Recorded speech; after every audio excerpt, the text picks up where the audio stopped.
Good morning and welcome to today's New York City Council hearing on the Committee on Civil Service and Labor. At this time, during today's hearing, no one may approach the dais. If you'd like to testify today, please see one of the Sergeant-at-Arms to fill out a testimony slip. Please silence all electronic devices. Chair, you may begin. Good morning, everyone, and welcome to today's hearing of the New York City Council's Committee on Civil Service and Labor. I'm Councilmember Shirley Aldebol, Chair of this committee. Today we will be considering Introduction 303, sponsored by Councilmember Christopher Marte, which seeks to implement maximum working hours for home care workers.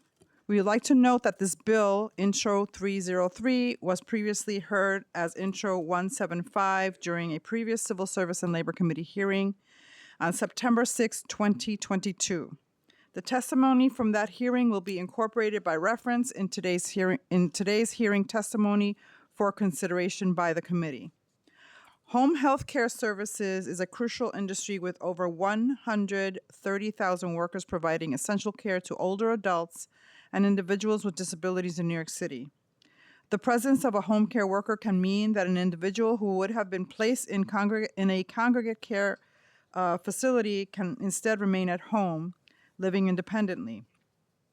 Home care workers provide a range of services for their clients, including assistance with eating, mobility, and other activities of daily living.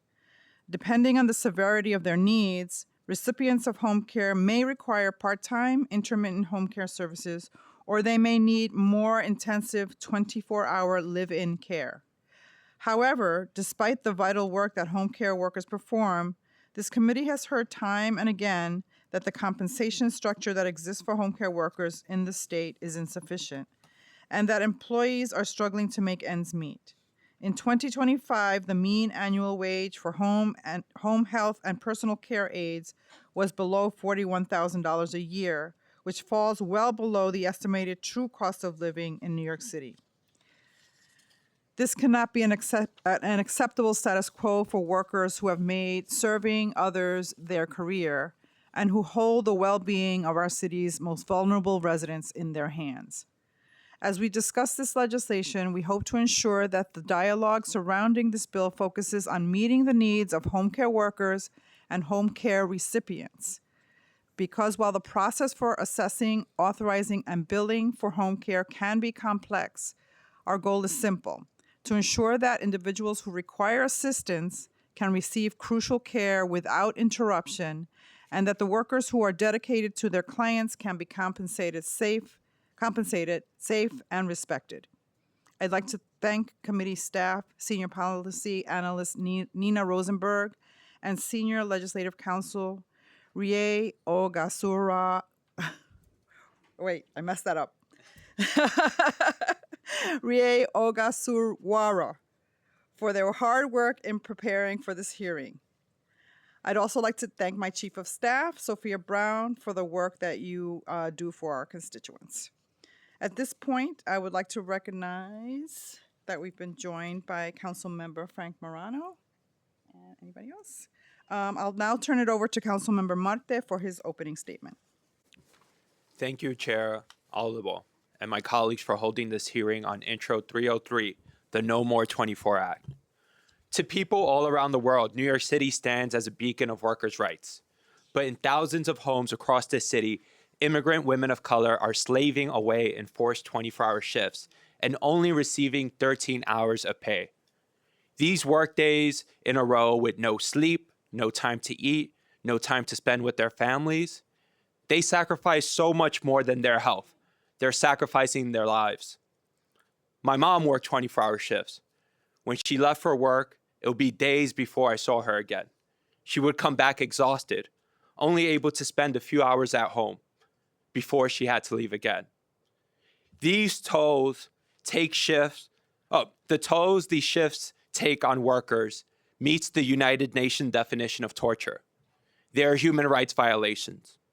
The workers in this room with us today are just a fraction of the thousands of home care workers who have been organizing to end the 24-hour workday for almost a decade. 4 years ago, I stood with them when we first introduced this bill. But politics and special interests blocked the legislation from coming to a vote. These workers would not be silenced. They held rally after rally outside of City Hall, each time bringing a bigger and bigger crowd of other home care workers, patients, and patients' families. Also, other workers joined from across industries who recognize that our workdays are getting too long and our working conditions are dragged down so long as the New York City sanctions 24-hour shifts. Their protest culminated in a hunger strike outside of City Hall in the freezing rain. These powerful women whose health had been compromised by the violence of 24-hour shift risked their well-being even further just to have their voices heard. Despite all this opposition, despite the council legislative delay, the home care workers nevertheless made immense progress. Their organizing forced many home care agencies to stop assigning 24-hour shifts and split the care into two 12-hour shifts. They won back hundreds of thousands of dollars of stolen wages from home care agency. Through the efforts of these workers, many of whom are still working 24-hour shifts while fighting for justice, they're already slowly abolishing these inhumane working conditions. I'm proud to be here with my colleagues today to do our part to meet this moment and ensure that these home care workers are no longer fighting alone. Thank you. Thank you, Councilmember. At this point, I'd like to recognize that we have representatives from DCWP, and I will turn to Committee Counsel to administer the oath for this panel.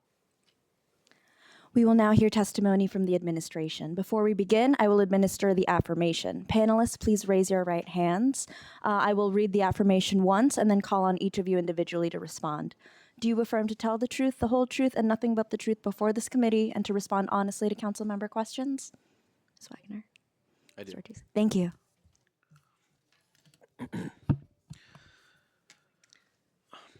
Good morning, Chair Aldebol and Councilmember Marte. My name is Carlos Ortiz, and I'm the Deputy Commissioner of External Affairs for the Department of Consumer and Worker Protection.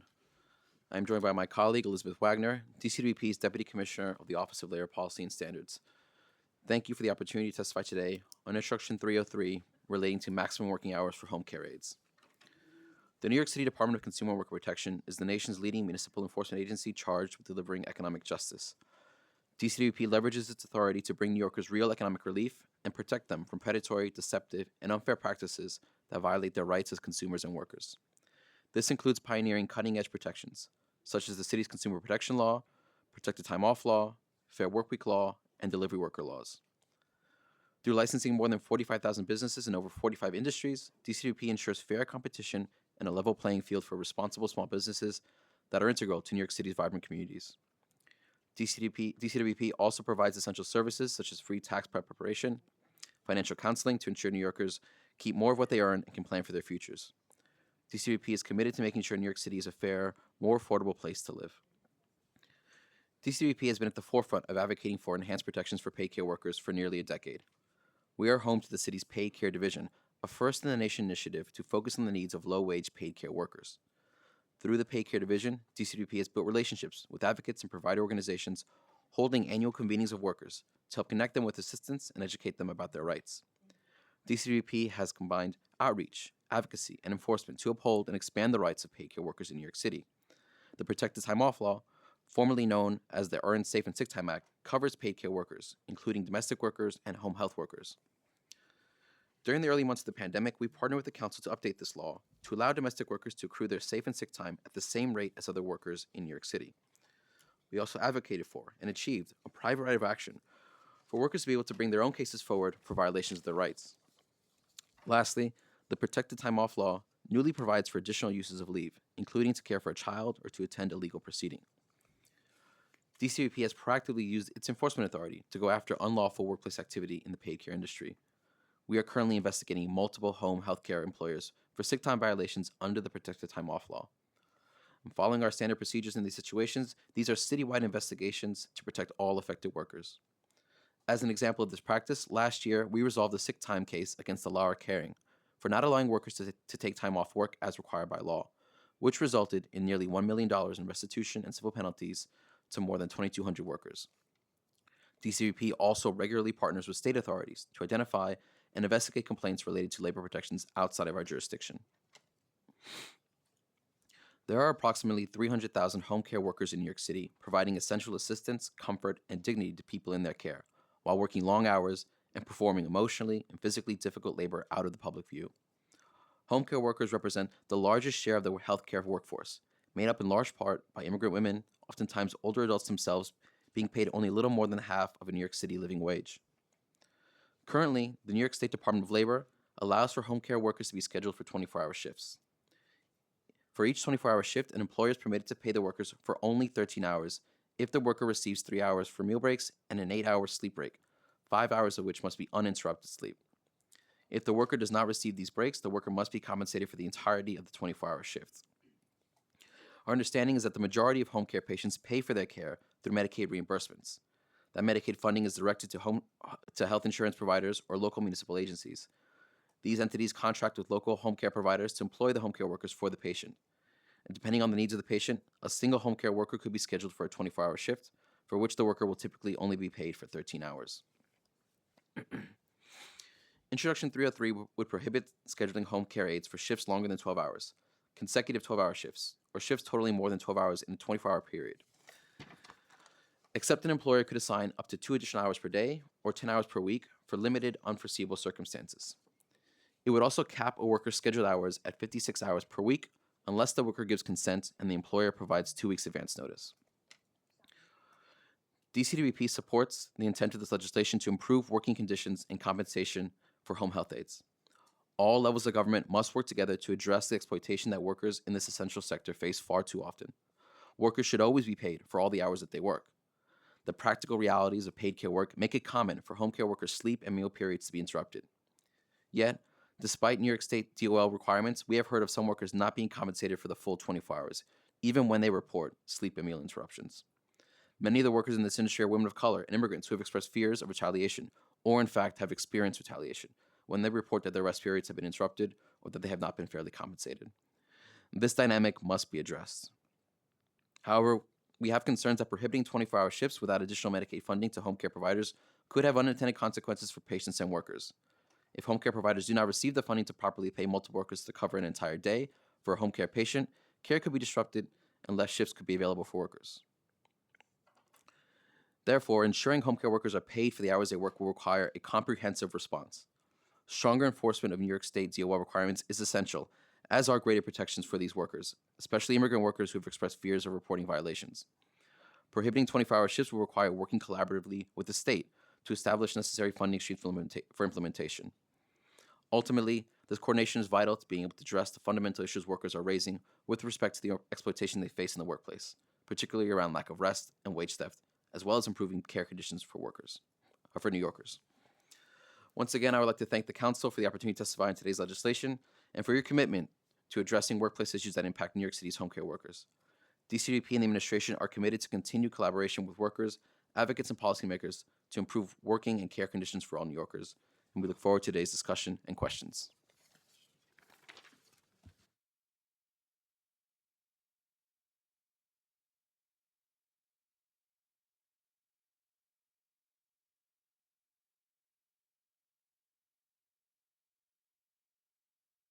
Sorry. I do have a question. Since the bill was last heard in 2022, it received some amendments, removing the language requiring the 50-hour weekly cap, adding language to implement a 56-hour weekly cap that may be exceeded if the employer provides 2 weeks written notice and obtains consent from the home care employee and files a record of such excess assignment with the Department of Consumer and Worker Protection. Extending the effective date of the bill to resolve state funding issues, and adding an educational outreach component about the rights that home care workers are entitled to under the law. Do you have any feedback regarding the amended provisions? And do they allay any of the previous concerns that were expressed in the September 6, 2022 hearing when this bill was last heard? Thank you, Chair. I would say that these amendments that you've mentioned are certainly improvements on the bill that we're supportive of. I think along the lines of the cap on worker hours, that's something we heard directly from workers and advocates that they were interested in. we're very welcome that the council has taken that feedback in. I think components of outreach are essential for the agency. We are an outreach face forward agency. We make sure that we have relationships with workers directly or with organizations. And then on the state funding piece, I think that is, as I laid in my testimony, that is a critical piece, I think, of this equation. And I'm thankful that the council is also looking into that as well.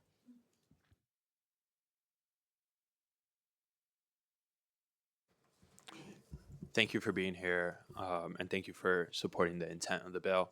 I have a few questions.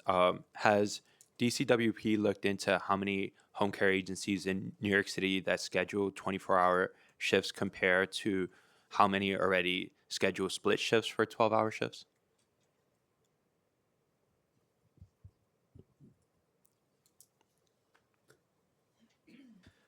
Thank you for the question, Councilmember. We wouldn't have that specific information recorded through complaints or data sets that we have, but in our outreach to advocates in this space and our understanding from providers and employers that there are approximately 300,000 home care workers in the city, and about 10% of them, 8 to 10% of them, are engaged in 24-hour shifts. Okay. So have you talked to any of the home care agencies who have scheduled 12-hour shifts, especially ones who stop assigning 24-hour shifts? We have not yet had a chance to engage with those agencies that have been implementing 12-hour shifts. Although I think as part of the legislative process, we welcome the opportunity to speak with stakeholders on this issue to understand more about their how they're making changes to their infrastructures. We have spoken with advocates, but I think this is an ongoing organic conversation that needs to be had to make sure we're getting the best protections we can for workers. Yeah. So my office has been working with advocates and home care workers, and we've met with a few of the bosses of these home care agencies who have shifted from 24-hour shifts to 12-hour shifts, and they have not brought up any concerns of financial burden. And I know in your testimony you talked about potential increased funding through Medicaid, when we know that almost entirely the 24-hour shift home care agency is funded by that funding stream. Do you have any data to support? Because from our dialogues, these home care agencies have not said they needed more money or to give the 24-hour care. Thank you, Councilor. I mean, we would greatly appreciate being connected with these agencies. I think as we've done our own research and outreach to nonprofits and other providers across the city, we have heard concerns about funding streams. I think ultimately, to implement protections for workers at this scale, we need to have a multilateral approach that has greater protections for workers, but also make sure that we're working collaboratively with the state on what the city needs from them. But yes, please, I'd welcome being connected with more folks to understand this issue better. I think that's all the questions that I have for now.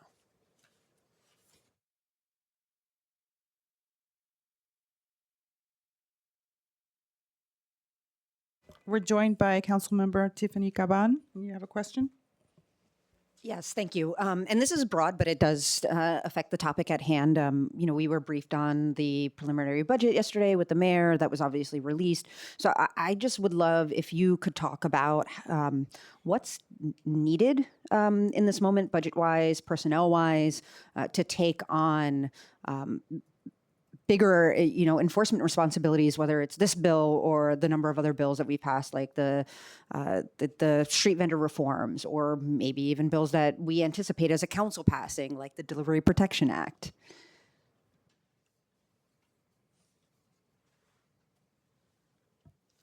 Thank you for the question, Councilmember.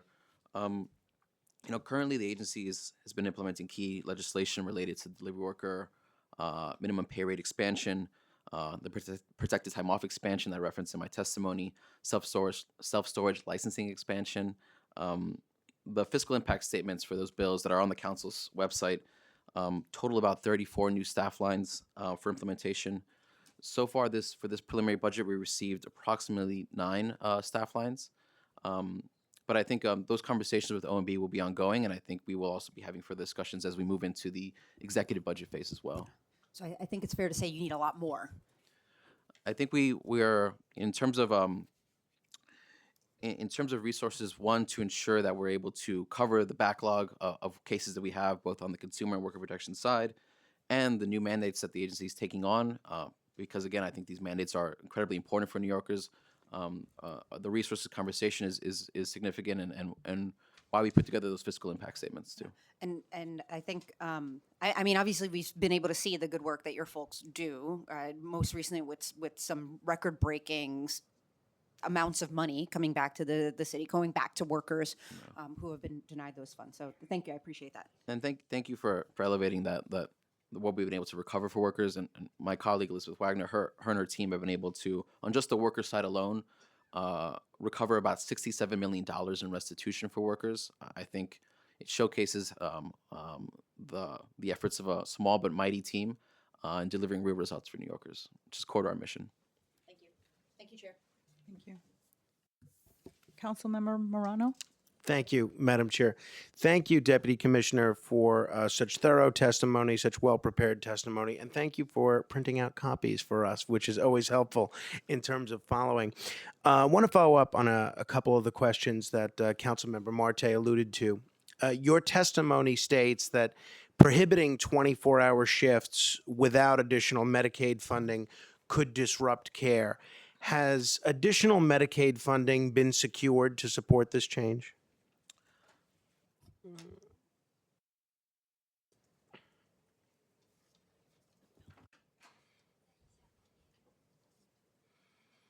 I don't believe that additional Medicaid funding has been thus far secured, but I do take Chair Aldabal's comments too about the amendments to the bill and making sure we're working with the state on that issue.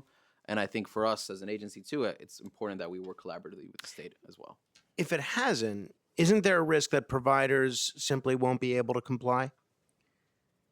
I think for us, we want to make sure that, I mean, that's certainly a concern that we've raised in our testimony, but ultimately, I think we need to get to a place where we are addressing workplace harm, where we're addressing worker violation, worker exploitation that Councilmember Marte has raised. And so, again, a multilateral approach is what's needed there. Not just passing legislation, but also being able to work with the state on the issues that you're raising. Following up on a couple of the cost points that my colleague Councilmember Caban mentioned, has DCWP calculated the total additional cost to the system if providers must replace one 24-hour worker with 2 or more workers? We don't have a cost for that yet, but I think that's an important point to raise for the conversation as well. And who ultimately, just for clarity's sake, bears that cost? Taxpayers, providers, workers, some combination?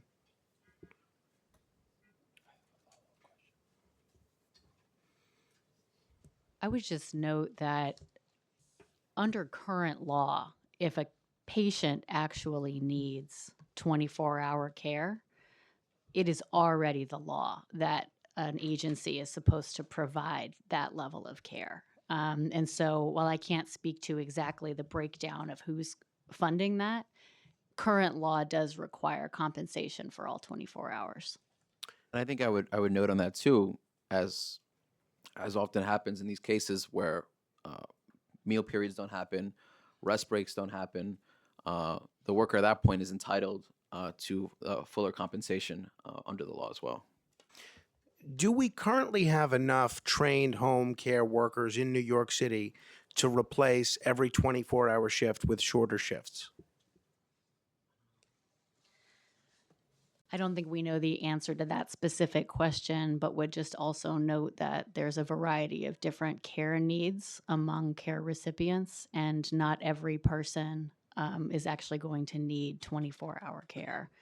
So it also makes it difficult to estimate the number you're looking for. Are there patients who prefer having one caregiver for longer periods rather than multiple different caregivers? I think that I think that's a valid question, but to some degree, I think the value of a hearing like this is to hear directly from patients and their advocates about what those needs are as well. This is not something that the agency has received direct information on. Finally, from me, should adult workers have the right to voluntarily choose longer shifts if they prefer to do so? Only if they're lawfully compensated for the time. Thank you. Thank you, Councilmember. Councilmember Marte? Just a few more questions. Um, from your understanding of the bill in the industry, there, it's a state-run program, Medicaid. However, 24-hour shifts are almost entirely assigned to New York City, while other parts of the states like Long Island, Rochester, Buffalo issue two 12-hour shifts, what we're trying to achieve. And in some cities like Rochester, they have three 8-hour shifts. So the funding stream comes from the same source to provide 24-hour care. However, it's just New York City that only pays them for 13 hours of those 24 hours that they work. Furthermore, if a patient requests 24-hour care, there is a process in place now by having a nurse's note and having approval from their home care agency and the insurance company to have two 12-hour split shifts, which will give proper 24-hour care to that patient. So in theory, right now, you can actually do this, but you have to go through a long process. And it only happens here in New York City. So what we're doing with this bill, we're just ending that long process that many of the patients, because they're vulnerable individuals, and many of these workers, many who don't speak English, are not able to do that process. So I would love to hear your take on that.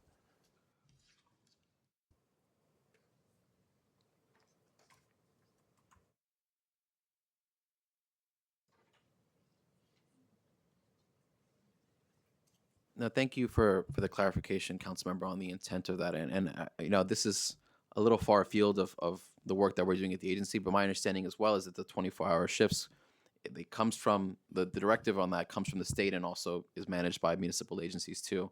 So I think the point is well taken that there are other municipalities across the state that are engaging in shifts in different ways, and that's I think part of the picture that we all need to realize.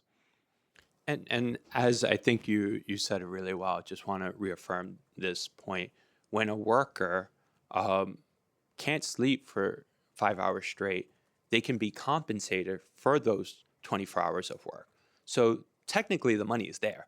Technically, the money can be granted to this patient.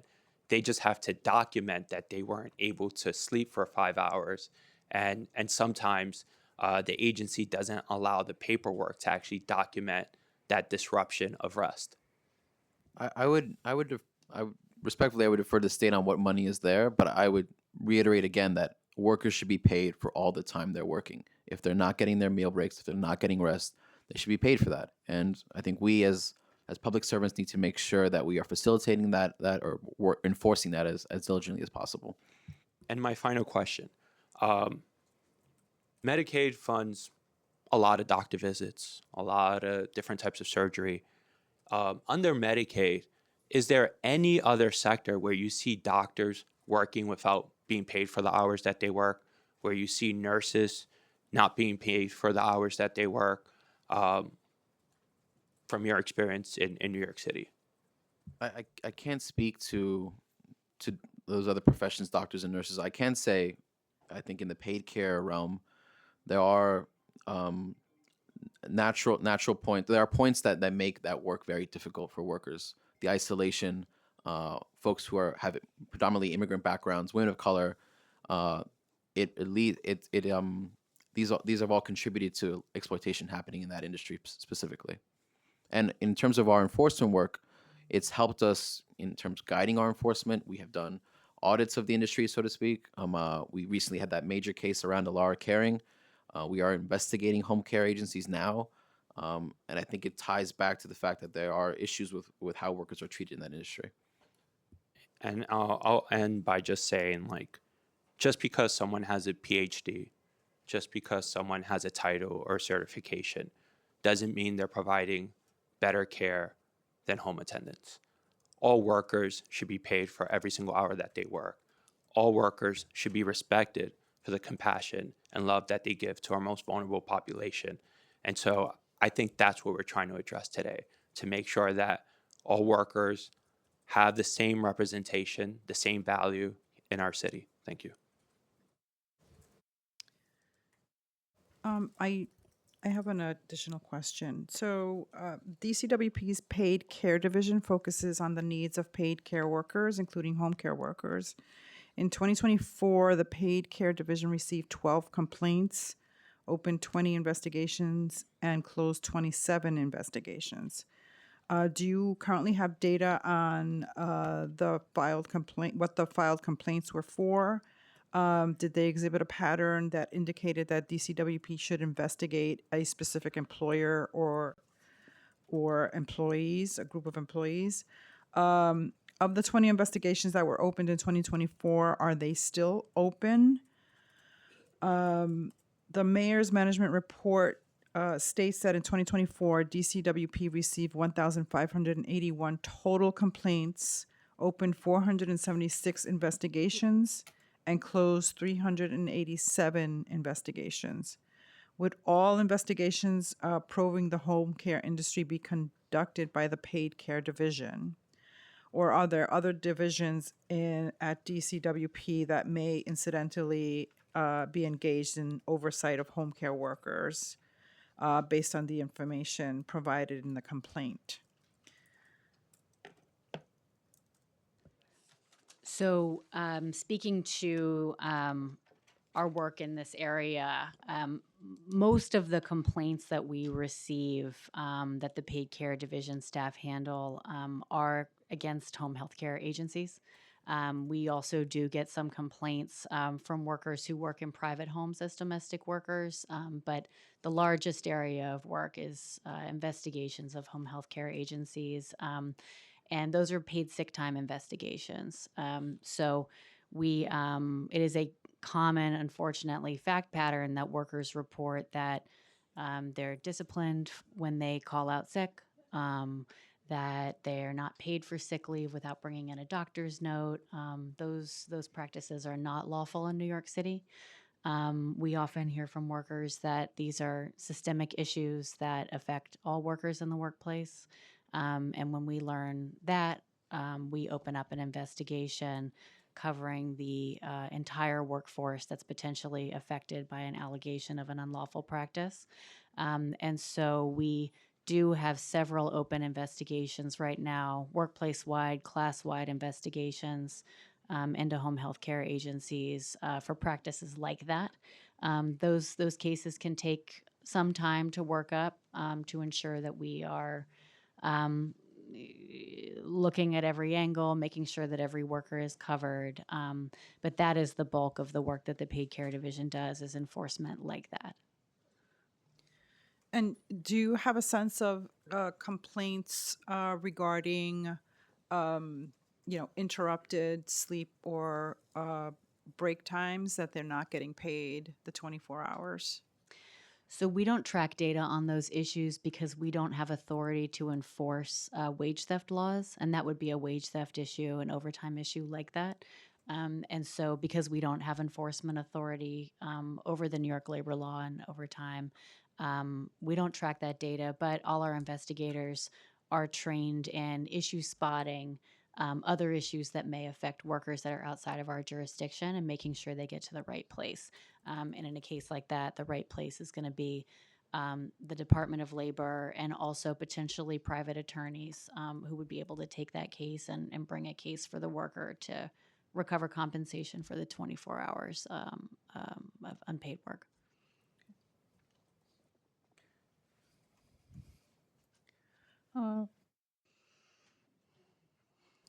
We've been joined by Councilmember Ty Hankerson.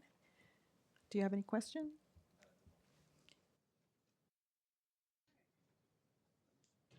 There are no other questions. I will now open the floor to public testimony. Before we begin, thank you. Thank you, Chair. And we'll make sure we have our staff monitoring the hearing as well. Thank you. Thank you. Thank you. Before we begin, I want to remind members of the public that this is a formal government proceeding and that decorum shall be observed at all times. As such, members of the public shall remain silent at all times. The witness table is reserved for people who wish to testify. No video recording or photography is allowed from the witness table. Further, members of the public may not present audio or video recordings as testimony, but may submit transcripts of such recordings to the Sergeant at Arms for inclusion in the hearing record. If you wish to speak at today's hearing, please fill out an appearance card with the Sergeant at Arms and wait for your name to be called. Once you have been recognized, you will have 2 minutes to speak on today's legislation. On Introduction 303. If you have a written statement or additional written testimony you wish to submit for the record, please provide a copy of that testimony to the Sergeant at Arms. You may also email written testimony to testimony@council.nyc.gov within 72 hours of this hearing. Audio and video recordings will not be accepted. When you hear your name, please come up to the witness panel. For the first panel, we invite State Senator Jessica Ramos and Ron Kim. Assemblymember Ron Kim, I'm sorry.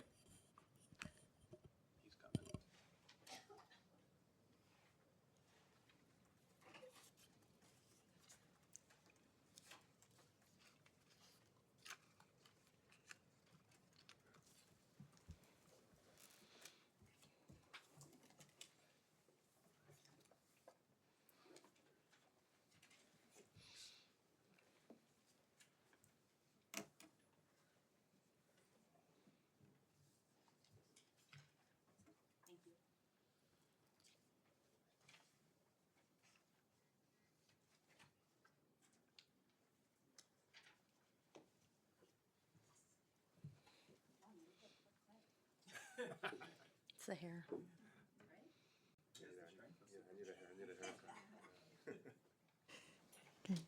All right. Buenos dias, Chair Aldebon and members of the Labor Committee. My name is Jessica Ramos. I represent the Queens neighborhoods of Corona, East Elmhurst, Jackson Heights, Elmhurst, and parts of Rego Park and Forest Hills in the New York State Senate. I'm proud to represent one of the most diverse districts in the entire world, home to thousands of workers who provide essential services across all 5 boroughs. I submit this testimony in strong support of Councilmember Marte's No More 24 Act. In New York City, home care agencies routinely assign workers to 24-hour shifts caring for elderly and disabled New Yorkers. Under the state's so-called 13-hour rule, workers are paid for just 13 hours of that shift based on the assumption that they receive uninterrupted sleep and regular meal breaks. But we know that's not reality. Workers have testified for years that sleep is interrupted, meals are skipped, and they remain on call around the clock. This is a labor crisis that's been hiding in plain sight. Well, no more. New York City's home care workforce includes roughly 130,000 workers. About 93% are women, more than 70% are immigrants. These are overwhelmingly women of color who speak Spanish, Creole, Chinese, and many other languages, many of whom are my neighbors. They are performing one of the most physically demanding and emotionally taxing jobs in our economy while being compensated for barely half the time they are required to be present. This is not theoretical for me. When my Aunt Miriam first came to this country from Colombia, she did this work. I saw firsthand how backbreaking it is, the lifting, the constant vigilance, the emotional weight of caring for someone's loved ones while being far away from your own family. These workers are not just performing tasks, they are sustaining human dignity. No one should be expected to do that for 24 hours straight. No other city in New York State assigns 24-hour home care shifts. The No More 24 Act would bring New York in line with the rest of the state, and I urge you to pass this bill. Was that my buzzer? Yes. Yep, that's your buzzer. Thank you. Oh, it's 2 minutes. We're not in Albany anymore, Dorothy. Improvise. We're a little quicker here in New York All right, City. Well, good morning. My name is Ron Kim. I'm serving my 7th term in the State Assembly. And before my current role as the Chair of Tourism, I chaired the Committee on Aging for 4 years, overseeing the interests of older adults throughout New York. In my role as aging chair, I published a 103-page report on how government contractors trusted to administer home care committed years of wage theft against home care workers. I also held a state oversight hearing comparing home care managed by intermediaries called managed care organizations, MCOs, that set monthly fees to provide necessary services for an enrollee versus fee-for-service home care models administered directly by county governments. Can you guess under which model we have billions of dollars stolen from home care workers? What could possibly go wrong when for-profit intermediaries are financially incentivized to keep care costs at or below the monthly fees for each client? The moment the state hired MCOs for insurance companies to manage our Medicaid-backed home care, we launched a system based on predatory inclusion. It's a system driven by undercutting care while maximizing profits. For 15 years, many chose to look the other way because so many of our institutions became detrimentally reliant on this predatory inclusion system.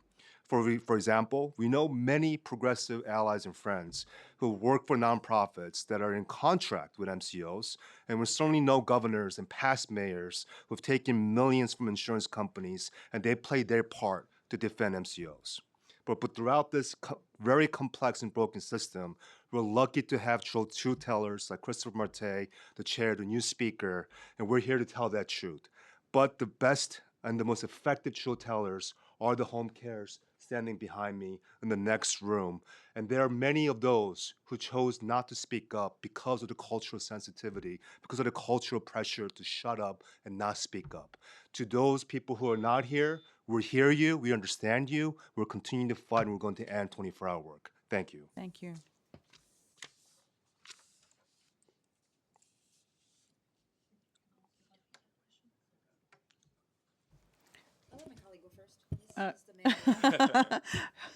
Christopher Marte, thank you, council member. Thank you both for being here, State Senator Ramos. So simple question.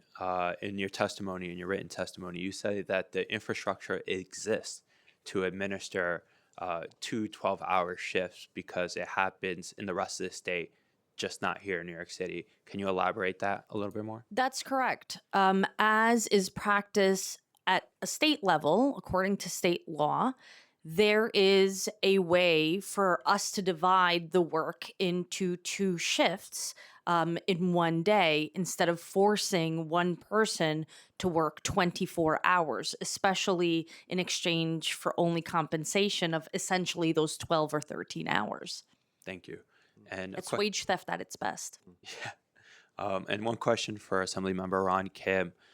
You released almost a 110-page report talking about the wage theft that was happening here in New York City, mostly to Asian American home care workers. Can you talk a little bit about that report and why it was so groundbreaking? Yeah, when we examined decades of stolen wages by a nonprofit contractor, we discovered that they've deployed some of the worst tactics that every other giant corporations have deployed against workers, employing some of the biggest law firms to gaslight the public, to make it feel like it's the workers' fault. And within that report, we discovered also the employers threatening workers to lie on their documented, submitted work hours, to tell the state that they did not work 24 hours because they understood in that moment that if they did, it's not Medicaid. It was the employer on record that had to come up with overtime hours. So there's proven documentation that these contractors knew, but they chose to continue the 24-hour work and threaten workers to lie about the hours that they worked. For these crimes, these contractors must be held accountable. And this is, again, it's a complex issue. It's extremely complicated because we have allies and friends who are part of the nonprofit world. And I'm not individualizing any of this. I'm still friends with them. But as institutions, we have to be honest about the mistakes we've made. And we all made mistakes, including the state, including the past governors, legislature who looked the other way, who created the system in the first place. But if we can't be honest about where we are as a system, how can we move forward? And today, this is a step in the right direction to trigger that series of actions to hold to hold institutions accountable, and making sure that we can move forward, ending 24-hour work, but making sure that the intermediaries, the insurance companies are not the one leading the agenda for the state of New York. Thank you, Raman. And I think you brought up a really good point that I want to emphasize. Part of the newer bill with the amendments that we made, the worker has to document that they want to work these extra hour shifts. So we're not putting a absolute cap on how many hours they can work. They just have to agree and give consent. And also that has to be reported to Department of Consumer Worker Protection, just to make sure that they don't see a pattern from one home care agency alone where they're getting a lot of exceptions for additional work hours, to make sure that there is some sort of accountability and trust in the system. That's right. Yeah. Otherwise, these employers will continue to use their tactics to put them in a box where if you speak up, they'll no longer get the hours. And if you don't lie about the hours, they'll target you and not give you the work. So what do you expect the workers who lack English to do? They'll just Unionize. Right. You need to, yeah, they are unionizing. This is the step one, right? So your bill to safeguard them and efforts to unionize will be the next steps to make sure that they have the power. Thank you, Matt. I'm done. Councilmember Caban. Thank you, Chair. Thank you, Senator Ramos and Assemblymember Kim, for being here. And Senator, just wanted to wish you a meaningful beginning to the Lent season. Assemblymember, you talked a little bit about, because obviously this is a complicated problem that requires a lot of action. We have work to do here at the city. There needs to be work done at the state level. It needs to be work done in the NGO space, all of the above. And you alluded to some of the sort of issues at the state level with legislation related with the state, with the governor. Can you talk a little bit about also what is being worked on in Albany and what's needed to help fix this problem and make sure that workers are being paid for every hour, that they have dignified, work experiences and environments? Like what is overall needs to be done here? Yeah, we've done something monumental two budgets ago, I believe, when we included in our one house a fee-for-service for home care model. In other words, we were going to take Medicaid home care reimbursement power away from MCOs and go back to the fee-for-service, where we cut out the intermediary middlemen. And for the workers that worked, we will pay you for the hours worked. Other states like Connecticut and many other states, when they face a decision of outsourcing to MCOs, they chose to keep it in-house, and you don't see the kind of wage step that we see in those states that we see now. So that's one long-term solution to get us there. But obviously taking on a multi-billion-dollar industry and convincing Governor Kathy Hochul and leadership to go on board, even though the legislature did that, we didn't make it to the finish line because of the power that the insurance company holds. So that's one. But secondly, Wait, can I just follow up on that part, and then when you go into the second part, because I think there's also more to flesh out there that would be useful to understand, is like just talking a bit more about the reimbursement issues and like the challenges with the insurance companies. Yeah, when you set a capitation-based formula payment where they assign a dollar amount for each client, their margins rely on undercutting and delaying the payment, because otherwise, who's going to make up the difference, right? So when you get in a request for split 24 hours, that means that insurance companies have to pay 12 hours, versus when you convince the employer to, hey, take on 24 hours, the burden of paying for overtime no longer is on Medicaid, but it's on the employer to figure out how to pay. So it is a predatory system based on exploiting workers. And I've, just like the senator, have witnessed firsthand when my father passed away, I was begging. After a year and a half fighting cancer, I was on the phone with insurance companies begging for 24 hours. You know when I got that call? Oh, you've been approved? The day after he passed, they call me. Oh, you've been approved for 24 hours after denying it for 3 weeks.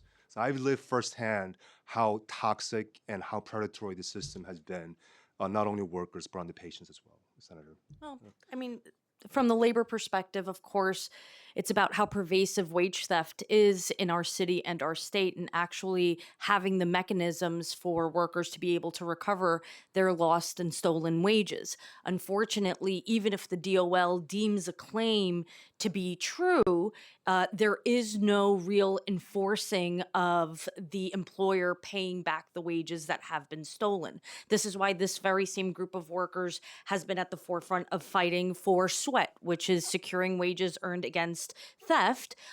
We have even introduced versions of it to be included in budgets in session, and yet there's no one to really force these companies to pay out even when they've been found guilty. Councilmember Morano?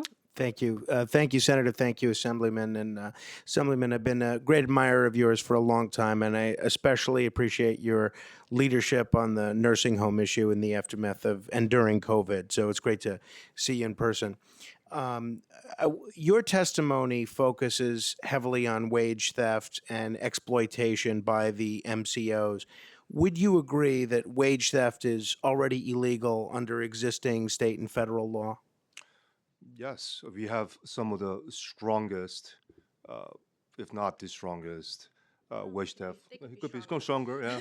It could be stronger. And, on the surface, we have some strong language, but just like everything in modern government, it's the administrative capacity to enforce the laws that we fought so hard for home care workers and other workers.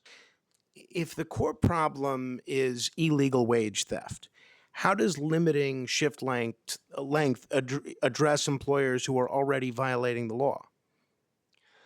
I'm sorry, repeat the last part. So if the core problem is illegal wage theft, which is what your focus on was here, how does limiting shift length, which is in large part what this legislation does, how does that address employers who are already violating the existing law?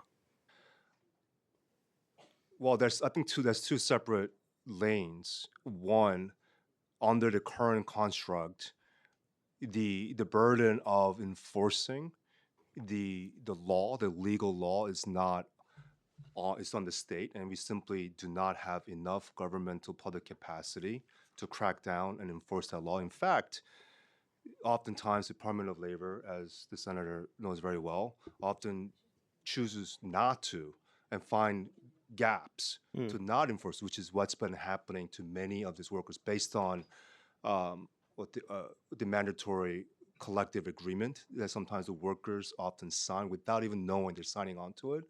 Even though the federal government came down and said that no, that doesn't matter, you need to still comply with the labor law. New York State Department of Labor has chosen to not enforce some of the law based on collective agreement signing. So would stronger enforcement of existing wage laws address many of the abuses that you described without restricting worker scheduling flexibility? Only in part, because what we're aiming to do here is redefine the shift work, right? Right now, 24 hours counts as one shift, but they're only being paid for half of that shift.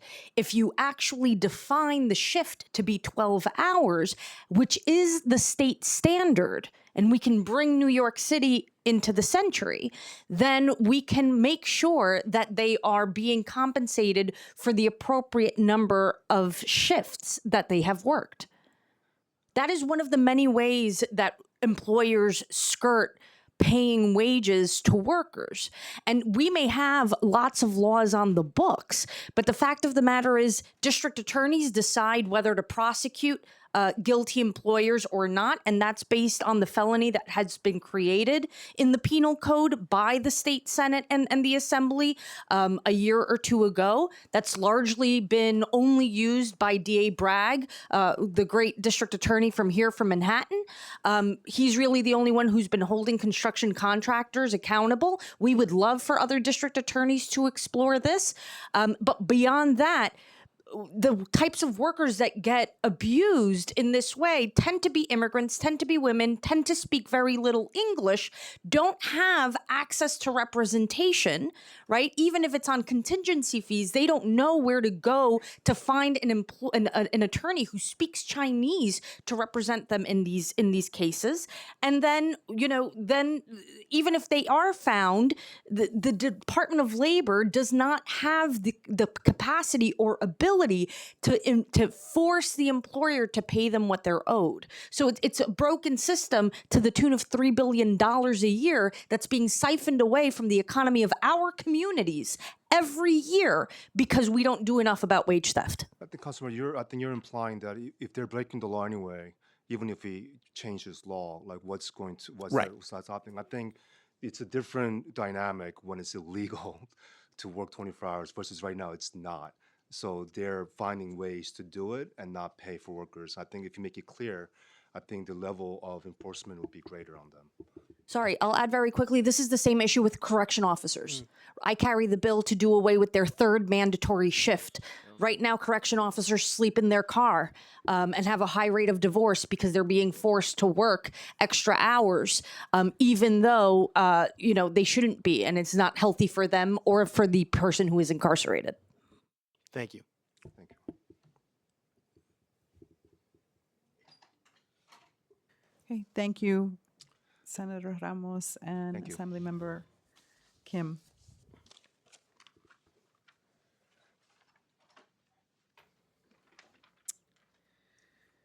Okay, so I'm going to call up the next panel. When you hear your name, please come up to the witness panel. We invite Stephen B. Auerbach, Vittoria Fariello, Belinda Hu, Sarah Shapiro, and Sio Moed.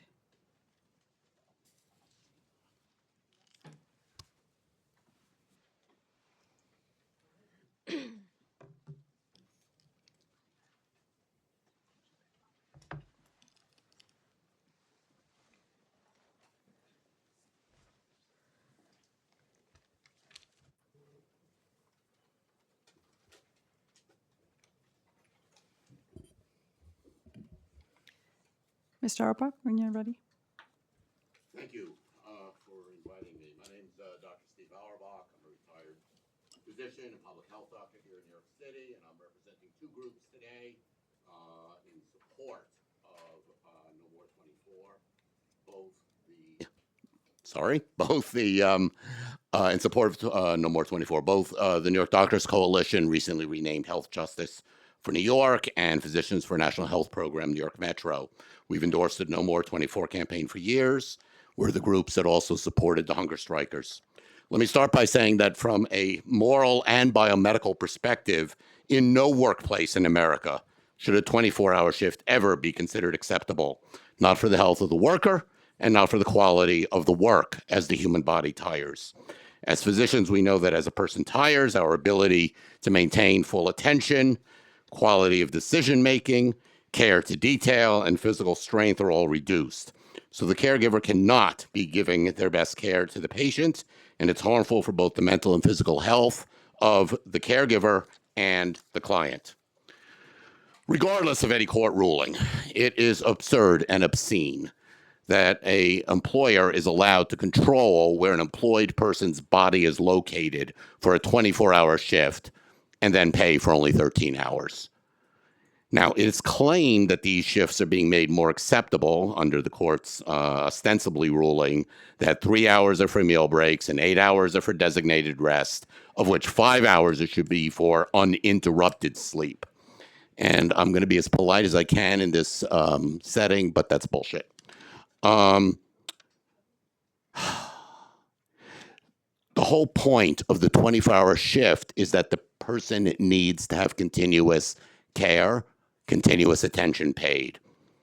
It's why everywhere else the standard of care is for two caregivers working 12-hour shifts, awake and alert the whole time, three caregivers to work 8 hours. It's simply self-contradictory to say 11 hours off and then require them to be there for 24. And if I may, I know my time's up. Let me just briefly make the point. The whole point of that 5 hours continuous sleep is nonsense, because if the person needs care during that sleep, either they're not going to get the care they need or the person's going to be woken. So the entire legal ruling is based on a self-contradictory lie. So I will leave it there, and thank you for your time. Thank you.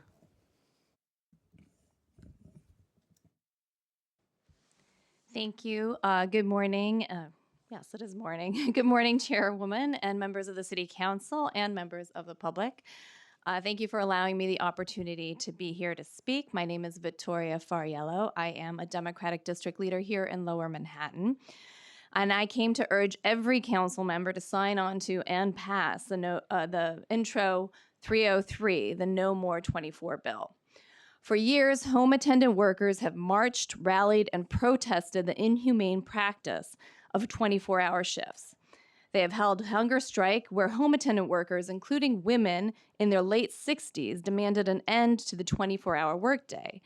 Even though some of them no longer worked these shifts or no longer worked, they did not want to see others have to bear this same burden. The use of 24-hour shifts has led to countless home attendant workers to leave the job. It is a job retention issue as well as a deterrent to bringing on more workers. While advocating for workers, I personally encountered 3 individual women who told me they left their jobs because of the 24-hour shifts, and they were untenable for them. And they were not part of the protest. They happened to be walking by. So only a few home care agencies still require the 24-hour shifts, while many others have settled lawsuits with workers and no longer assign 24-hour shifts. These agencies still operate, which shows that it can be done without hurting their bottom line. We need to recognize that when funding for agencies is what prevents support for this bill, we are actually saying that the financial burden must be carried by the home attendant workers, who as we have heard from Chairwoman, who noted that they make about $40,000 a year. So we're asking them to carry an additional burden. So to CM Morano's point, Please conclude your remarks. sorry, thank you. So no one wins when our home attendant workers are overworked, exhausted, and abused. So I strongly urge all of you to sign on to this bill. Thank you. Thank you. Hi, my name is Sarah Shapiro. I'm a municipal retiree representing the Cross Union Retirees Organizing Committee, known as CROC. We are a group of New York City retirees from various municipal unions who have stood beside the home care attendants since before the hunger strike of March 2024.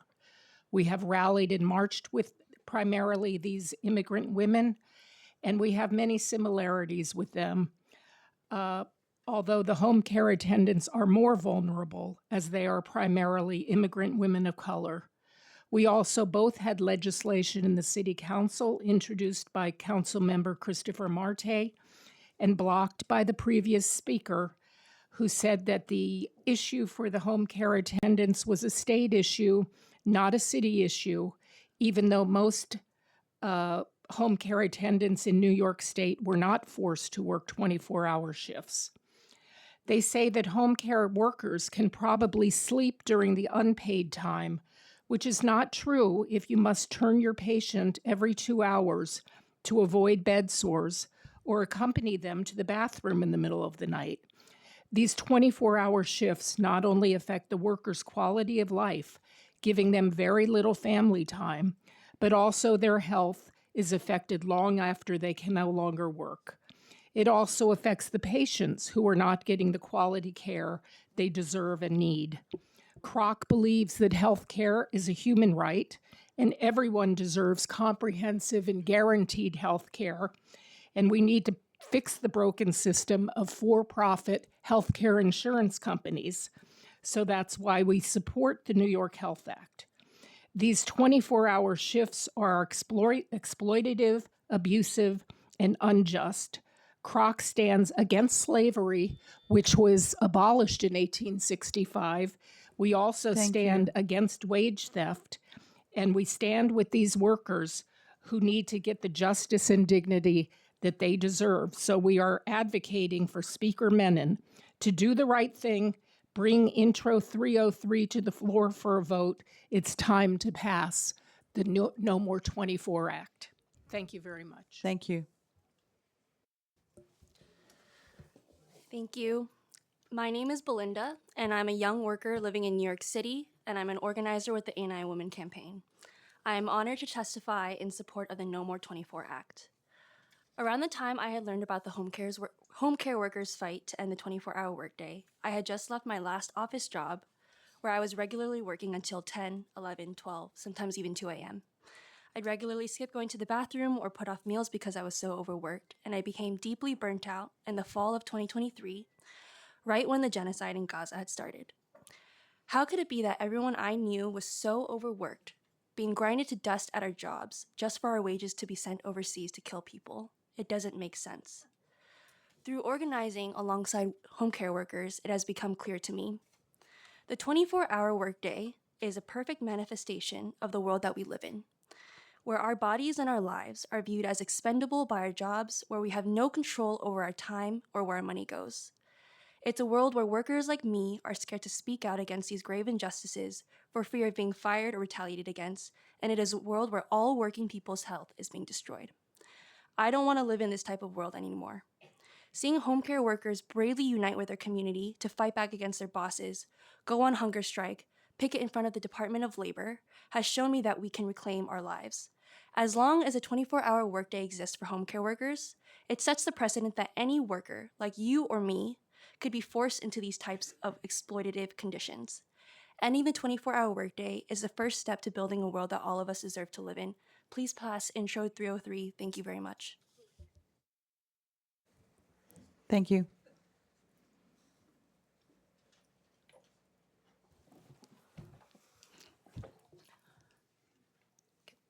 Thank you, City College. I went to City College. I kept saying that. Thank you, City Council, for this opportunity to participate in democracy and justice for all. I'm C.O. Moed. I'm a native New Yorker, a writer. And when my mother Florence got sick, my sister and I were beneficiaries of the crappy working conditions sleep and Medicaid home attendants endured. And after Florence died, I was mortified to find out that the home attendants were working 84 hours straight, but only getting paid for 42. So let's cut to the chase, because I only got 2 minutes. How many of you here have cleaned the anus and genitals of your parents, spouse, adult children?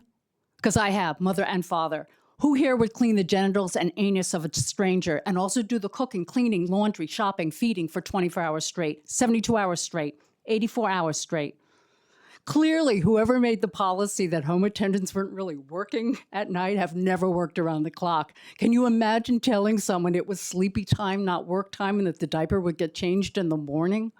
Now, I had to take care of my dad around the clock for 3 days, and I was barely functioning afterwards. I mean, I didn't have to do it year in and year out, but my mom's home attendants were doing 84 hours straight, week after week, away from their family and their home, and that's inhumane.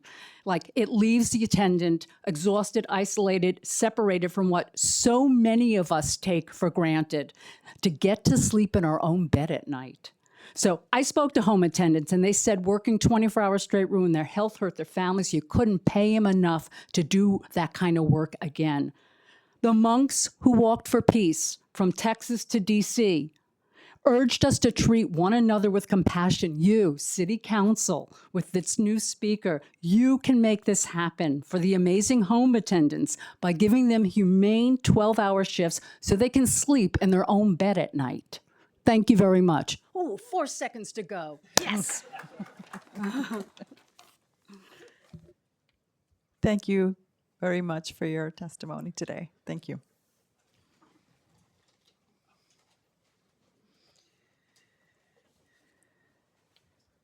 I'm going to call up the next panel.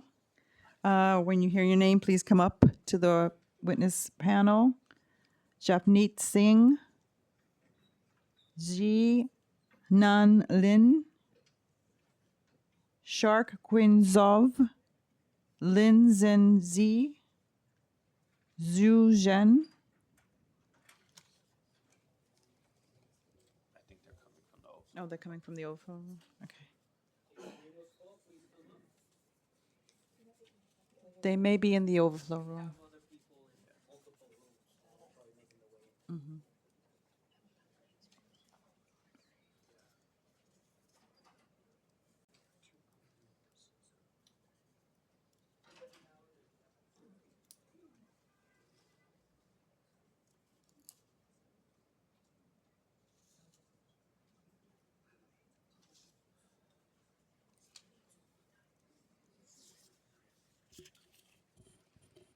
Uh, yeah. I think a few people signed on but aren't speaking by accident just because they Oh, thought it was a okay. sign-in sheet. Well, there are people in other rooms, so let's give them a minute to respond. Okay. One more time. Japneet Singh, Ji Nan Lin, Jacques Nguyen Zov, Lin Zin Zi,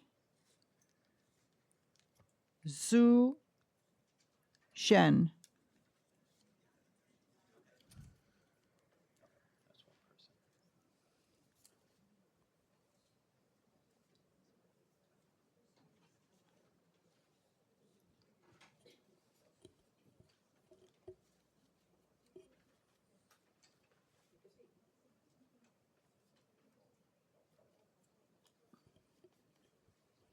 Have a seat. Huh?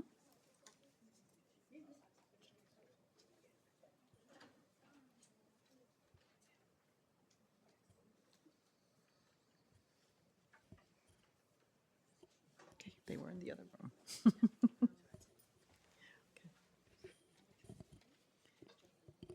Okay.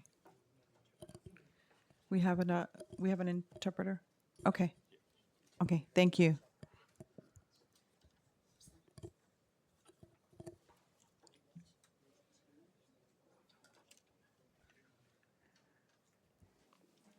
Okay. Please begin. 大家好，Happy New Year！我是郑秀春，是个护理员。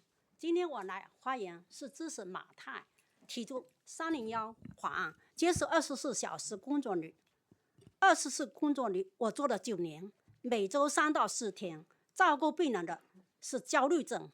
后来卧床，整天需要我换尿布，我的床安在他旁边，从早到晚上一举一动都要看着。刚刚睡下又要叫起来，我的工作很辛苦，因为万一把病人摔了很危险。我们护理就是这样没日没夜的工作，自己的身体越成了病人，得了心脏病，因为经常肩膀顶住病人，保护他安全，我患上了肩周炎，现在睡眠也随着断断续续。我站出来反对24小时工作日，不是为了我自己，而是为了这个社会下一代。24工作日是暴力，是反对还人类，哪里都不应该有的。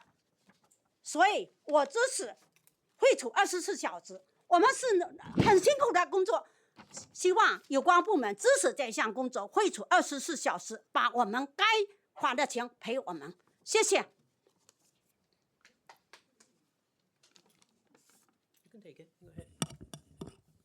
I'm translating for her. Hello, everyone. My name is Zheng Xiuchun, and I am a caregiver and a home care worker.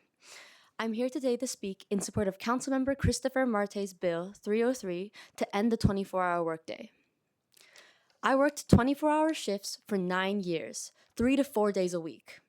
I cared for a patient who suffered from anxiety and later became bedbound, needing diaper changes all day long. My bed was placed in the patient's room. I had to watch her every move from morning to night. I would just lie down and have to get up again immediately. We had to be very careful because if the patient fell, it would be very dangerous.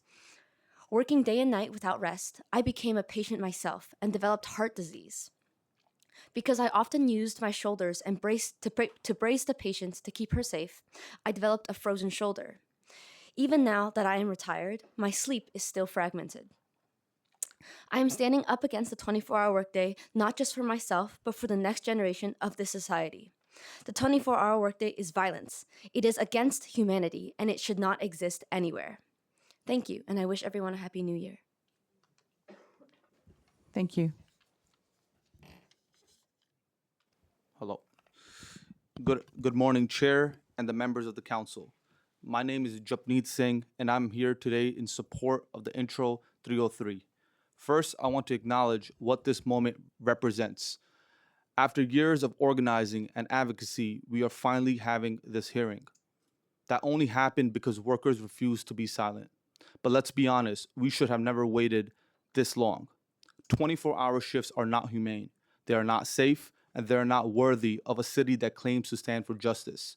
For me, this is personal. I watched my own mother endure these conditions. I've seen the exhaustion in her eyes. I've seen how much strength it takes just to survive a system that demands everything from you while giving so little back. As a Sikh, I was raised with the principles of seva, selfless service, and sarbat bala, the well-being of all people. Our faith teaches us that dignity is not optional, it is fundamental.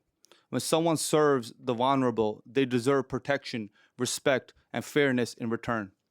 New York proudly calls itself a sanctuary city. We speak loudly about defending immigrants, but how can we advocate for immigrants on the national stage while our own city allows immigrant women to be exploited through 24-hour workdays? We cannot claim to protect immigrant communities while benefiting from their exhaustion. A hearing is not justice, passing the bill is. The council has an opportunity to correct the years of harm and stand on the side of dignity. I urge you to pass the No More 24 Act and finally end 24-hour workdays. Thank you so much. Thank you.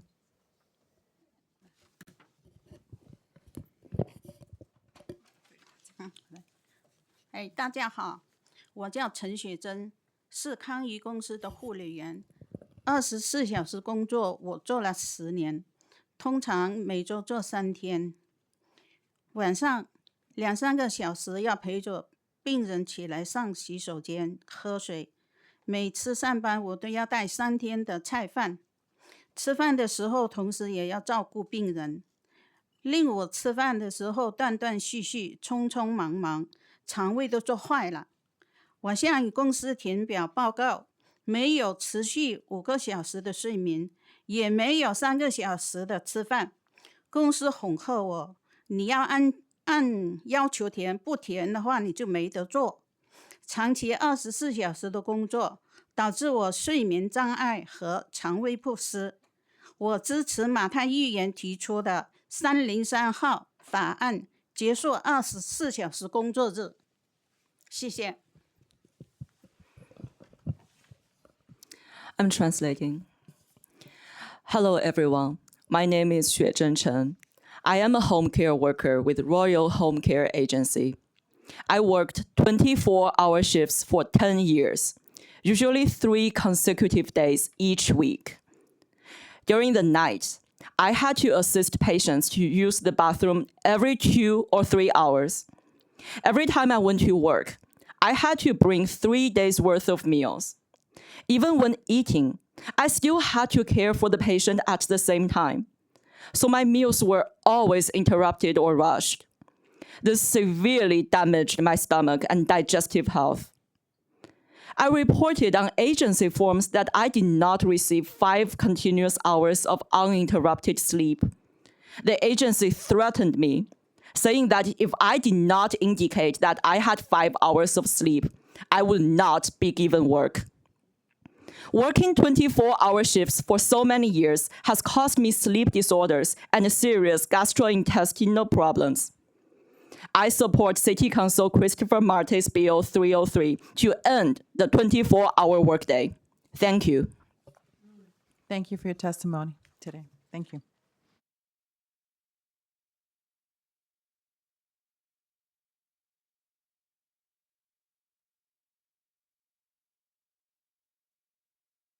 Calling up the next panel, Zhang Xiu Chen, Carlos Herrera, Zhu Nijun,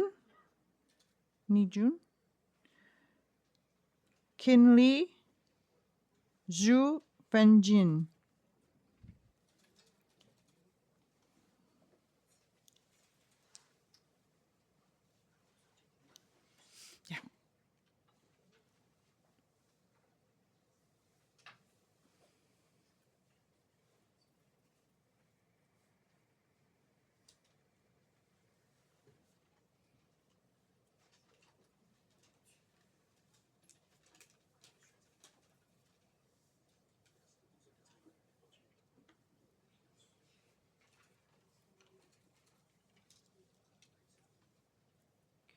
missing. Okay.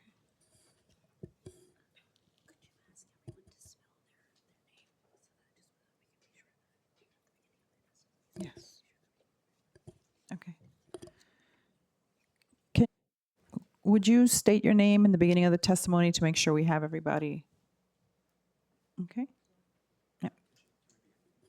Excuse me? Yes. No, I'm going to turn on the mic.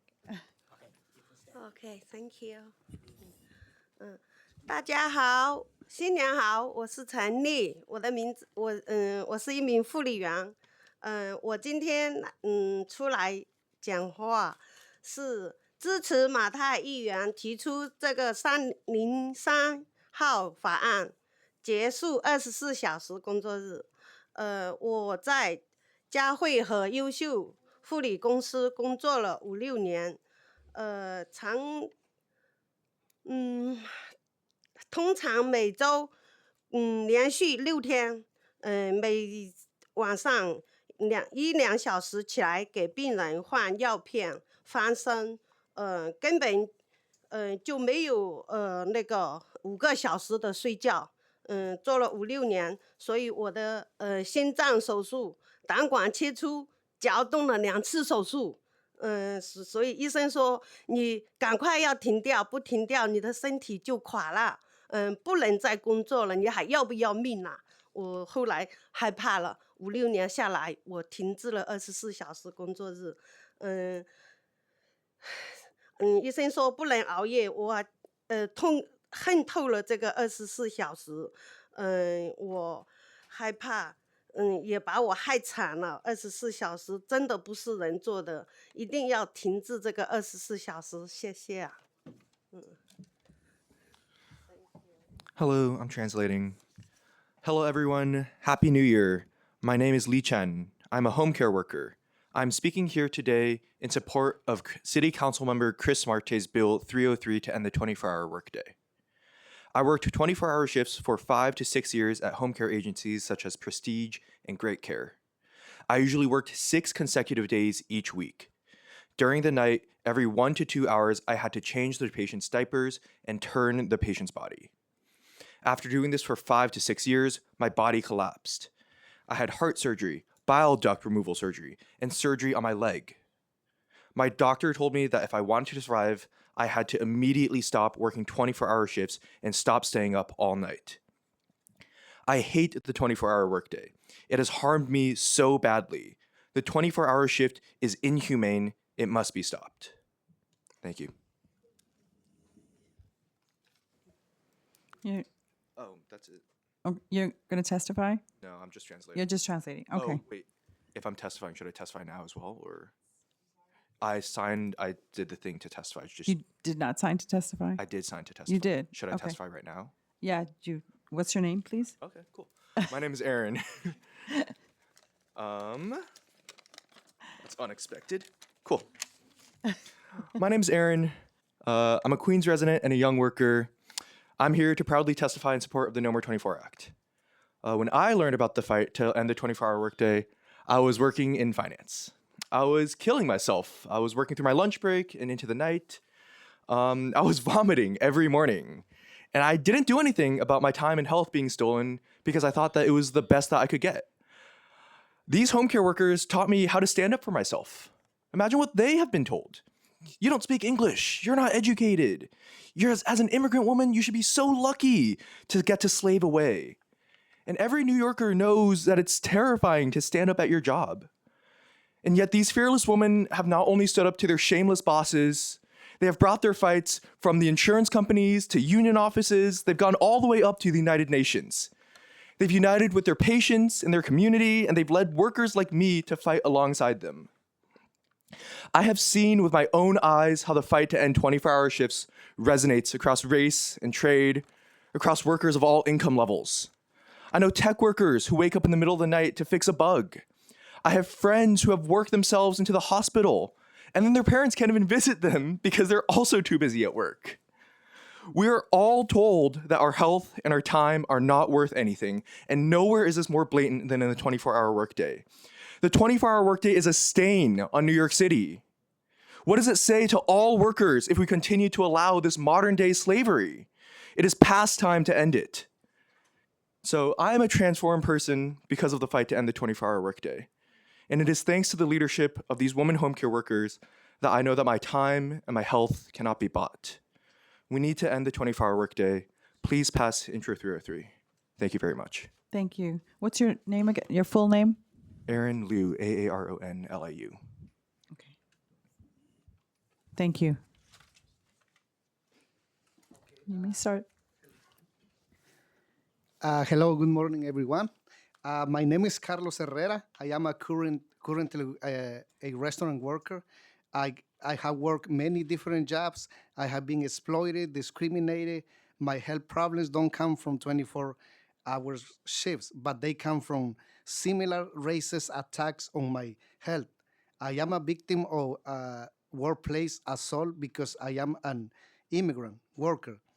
In all my jobs, they have stolen my wages, and I never have control over my time because I have to work. Wherever my bosses say, no matter how many hours per day or days per week. I have been inspired from home care workers, how they come together, how they speak up about the bad conditions of 24 hours workday shifts. They can spend time with their families. They lost their health. If we eliminate the 24 hours workday shifts, that will encourage other workers like restaurant workers to come forward to improve our working condition. So that's why I'm here organizing with home attendants to eliminate 24 hours workday shifts.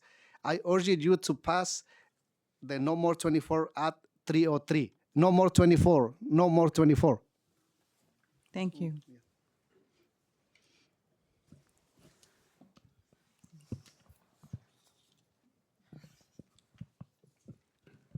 OK， 尊敬的市议长，各位朋友，我叫李晴，是一名护理员。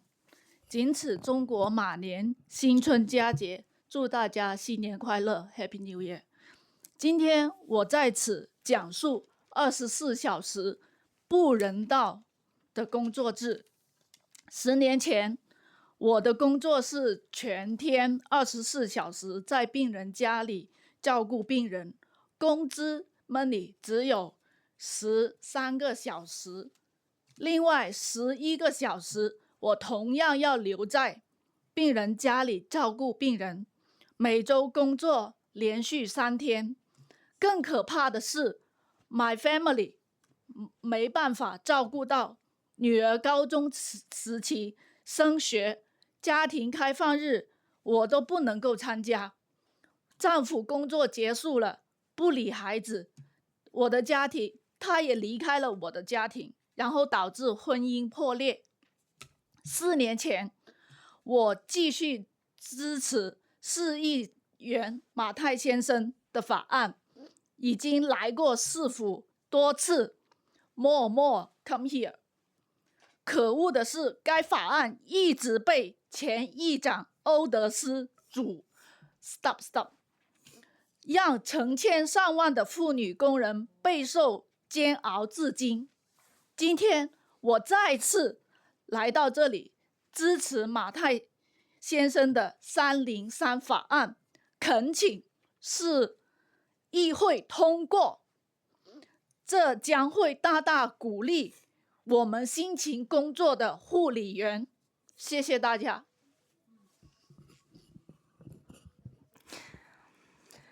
I'm here to translate. Thank you. Honorable Council Speaker, dear friends, my name is Li Qing, and I am a home care worker. On the occasion of the Chinese New Year, the Year of the Horse, I wish everyone a happy and prosperous New Year. Today, I am here to speak out about the inhumanity of the 24-hour workday. 10 years ago, my job was to care for a patient in their home for 24 hours a day. I was only paid for 13 hours of work, but for the other 11 hours, I remained in the patient home providing care, working 3 consecutive days at a time. Even worse, I was unable to take care of my own family. I couldn't attend my daughter's high school orientations or family open day. After my husband finished work, he wouldn't look after our child and left the family on his own, which led to the breakdown of our marriage. 4 years ago, I supported Councilmember Christopher Marte's bill and have come to City Hall many times since then.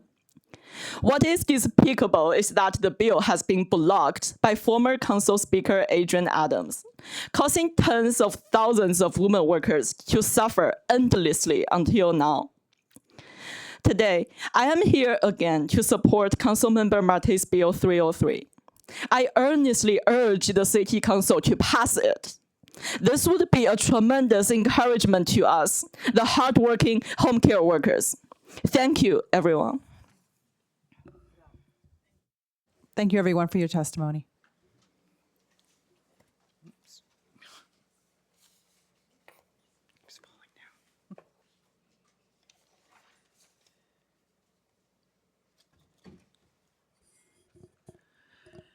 Okay, please come to the witness table when your name is called. Yun Fang Zhang, Zhu Wenyang, Ying Na Ruan, Liu Li Ying, Chan Lei Yi Chan.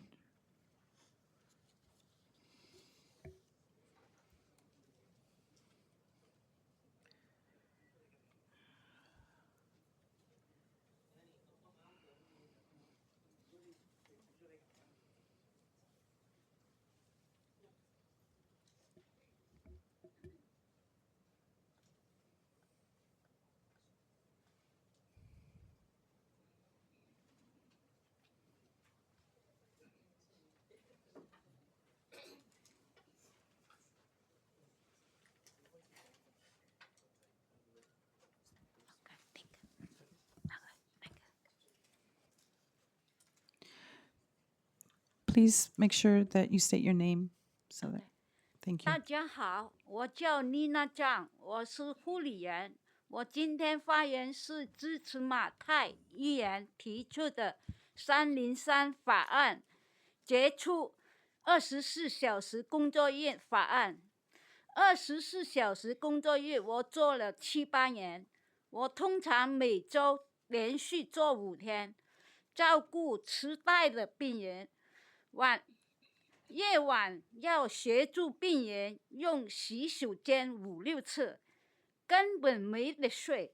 我这样没夜的工作，把身体都搞垮了，经常头痛、腰痛、膝盖痛、失眠，自己的家里的事情根本顾不上了。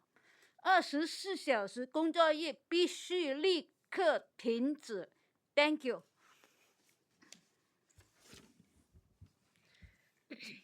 I'm translating for her. Hello, my name is Lina Zhang, and I'm a home care worker. I'm here today to support City Council member Christopher Marte's Bill 303, the No More 24 Act. I have been working 24-hour shifts for 7 or 8 years now. I usually work 5 consecutive days a week, caring for patients with dementia. At night, I have to assist them when using the restroom 5 or 6 times, so I get virtually no sleep. This round-the-clock work has ruined my health. I frequently suffer from headaches, back pain, knee pain, and insomnia. I also can't take care of things at home at all. The 24-hour workday must be stopped immediately, past the No More 24 Act.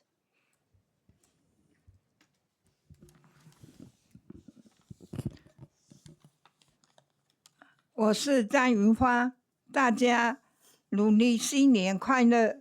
今天新年开门红，我们护理姐妹相聚在这里，支持马太议员303法案，结束24小时工作日。我做24小时工作超过了10年，做到我睡眠、手肩痛、肩膀痛，多少钱买不不毁我的健康。可是旧议长欧德斯只手遮天，千方百计阻挡法案通过，继续压迫妇女，伤害我们的健康，破坏我们的家庭。我们共有团结一致，动员全纽约市团体和社区反对他暴力和独裁，让他去年市长选举大败，只拿到10%的选票。大家都同意纽约市不应该有24小时工作，除旧迎新。现在是新的一届议会，他再也阻挡不了我们前进的，真是大快人心。我们感谢新的议长朱曼宁给我们的机会作证，发出我们的声音，呼吁所有的市议员跟我们妇女和广大社区站在一起，支持马太议员303法案，结束24小时工作率 ，No more 24 No more 24。 Happy Lunar New Year, everyone. This is a good beginning of New Year for us, because we home attendants are gathering here today to support City Council member Chris Martin's Bill 303 and end 24-hour workday. I did 24-hour workday for more than 10 years. It costs my sleep, gives me chronic pain, and takes away my health that no money can buy it back. The previous City Council Speaker, Adrienne Adams, however, tried everything she can to block the bill, continue to exploit us, hurt us, and break our families. We home attendants united and mobilized communities across New York City to oppose her violent dictatorship, making her lose very ugly in the last mayoral race, only 4% of votes. And why is that? Because everybody agrees there should be no 24-hour workday in New York City. As we enter the new year, we discard the old and embrace the new. The new City Council will no longer stop us marching forward. What a victory for us. We thank the new Council Speaker Manning giving us a chance to testify. And we call on all City Council members to stand with us immigrant workers. Support Bill 303. Stop the 24-hour workday. No more 24. Thank you. What? May I have your name, please? May I have her name? Yunfang Zhang. Okay.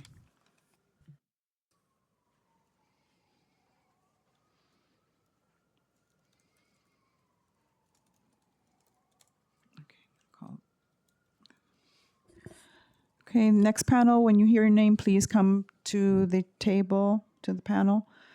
Lucy Estrella, David Eisenbach, Leila Law Gisoko, Sabrina Fang, Shirley Rands.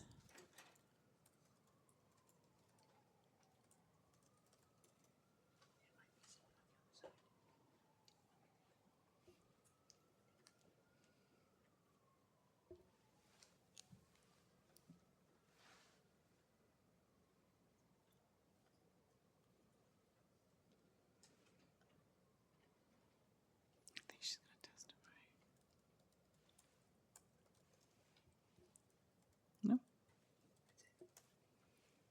Okay, please begin. Comienzo. Buena tarde. Mi nombre es Luz Estrella. Trabajé por 12 años, turno de 24 horas, a United Youth Council. Soy miembro de la 1199. Aquí estamos aquí 24 horas. Estamos aquí para que los turnos de 24 horas sean divididos en 12 y 12.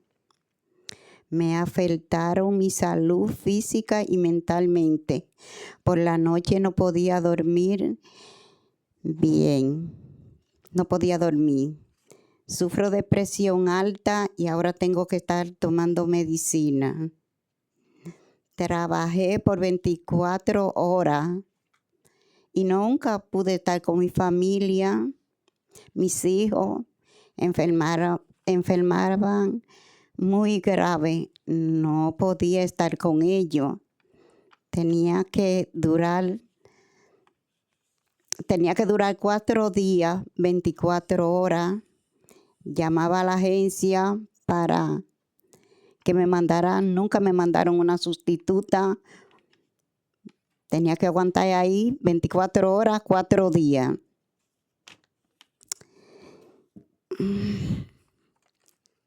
Me disculpan que no sé de letra mucho, difícil.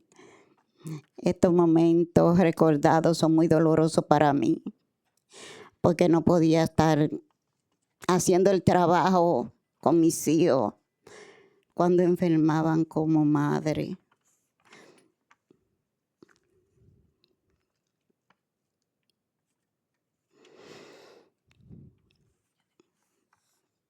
Tenía miedo, mucho miedo si dormía con los trabajadores porque tenía miedo de que le pasara algo y no podía. Ay, no. Es que no sé mucho de letra, no sé de letra. Pero necesitamos que los turnos de 24 horas sean divididos en 2 y que para que haga más trabajo para nosotras las mujeres, porque ya las mujeres no quieren trabajar 24 horas porque es muy triste eso. Y perdónenme y agradecida con todos ustedes y con Chris Marte, que esperamos que lo dividan los turnos de 24 horas. Thank you. Gracias. I will provide a translation. Hello, my name is Luz Estrella. I am a home attendant. I work 12 years, 24-hour shifts for the agency United Jewish Council. I'm part of 1199. We are here because we need to end the 24-hour shifts and divide them into 12. I support Chris Marte's Bill 303. 24-hour shifts seriously affected my mental and physical health. At night, I can't sleep well. I suffer from stress, high blood pressure, and depression, and have to take medication. Working 24-hour shifts, I wasn't able to be there for my family. When my kids were sick, I wasn't there for them. One time, when my son was very sick, the agency wouldn't send a replacement, and I had to stay on my 24-hour shift for 4 days. It is a very hard, painful moment to remember because I couldn't fulfill my duties as a mother. I don't work 24-hour shifts now, only 12. It's much better for me because I can be with my family more and sleep at home. I also can give better care to my patients as I am clearer in mind and have more energy. In my experience, speaking with other home attendants, many are of the same mind. We don't want to work 24-hour shifts anymore. I urge you to pass the No More 24 Act to end 24-hour workdays. Thank you. Thank you.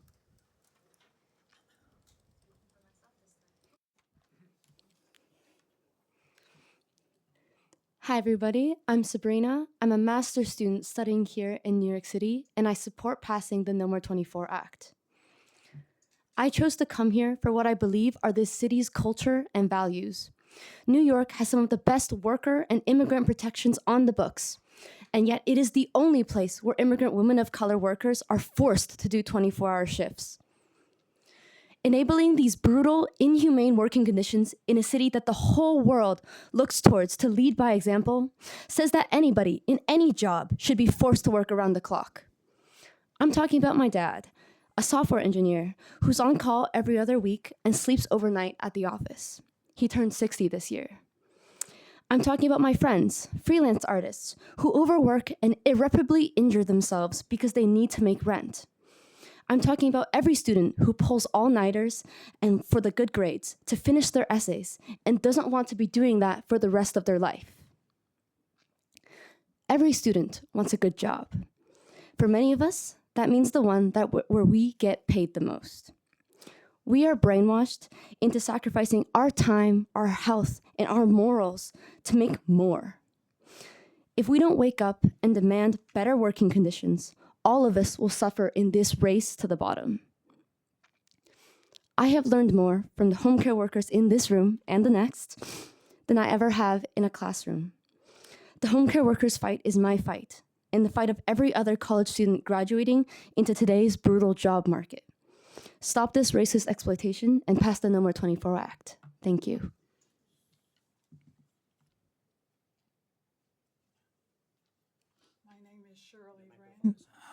My name is Shirley Rands, and I'm here to represent myself, my personal experience, as well as National Organization for Women, New York State. As a result of needing home care for both my mother and father, I learned of the appalling working conditions and wages of home attendants for those covered by Medicaid.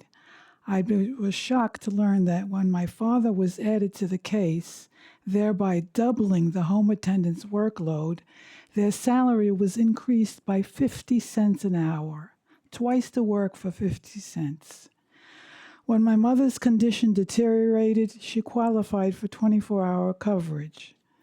I was informed that instead of 2 12-hour shifts, it would be 1 24-hour shift, of which only 13 hours would be paid. In other words, they had to work an additional 12 hours a day for 0 wages. I thought about the lack of sleep, not getting paid, and wondered what quality of care such exploitation would result in. I couldn't be a party to this injustice. I declined the service. When my father's condition required multiple diaper changes and repositioning every 12 hours during the night, I again applied for an additional 12-hour shift. The managed long-term care company would only provide one aide to work the entire 24 hours. Despite a letter from his doctor explaining the need for 2 12-hour shifts, they refused. His bed sores worsened and he risked infections. I appealed the ruling of the managed long-term care company. It went up the ladder of denials of the appeals, and then I requested a state hearing. One day before the hearing was scheduled, the company changed their minds and approved the 2 12-hour shifts. It was a Pyrrhic victory. My father died the next day. Besides being a labor issue, this is clearly a woman's issue. Because most of these workers are immigrants, minority women, they are easy to exploit. If this was a job done mainly by white men, such conditions would not have been tolerated. As a lifelong activist and former chapter president in Now New York State, I launched the Now New York State Domestic Workers Task Force, and they became a member of the AIW Coalition. We are committed to ending this modern-day wage slavery. Thank you. Councilmember Marte has a question. I have a quick question for Luz, and Sabina, if you can translate, that would be great. So you work for UJC, who historically has done 24-hour shift. But once you started organizing with other workers, as of last year, they've stopped issuing new 24-hour shifts and actually do split 12-hour shifts. And it seems to be that people still get the care that they need, right? Digo que usted en trabajando para la agencia, en usted haciendo la lucha, dejaron de darle 24 y le dieron los 12. Y eso es algo que es bueno. What was the question?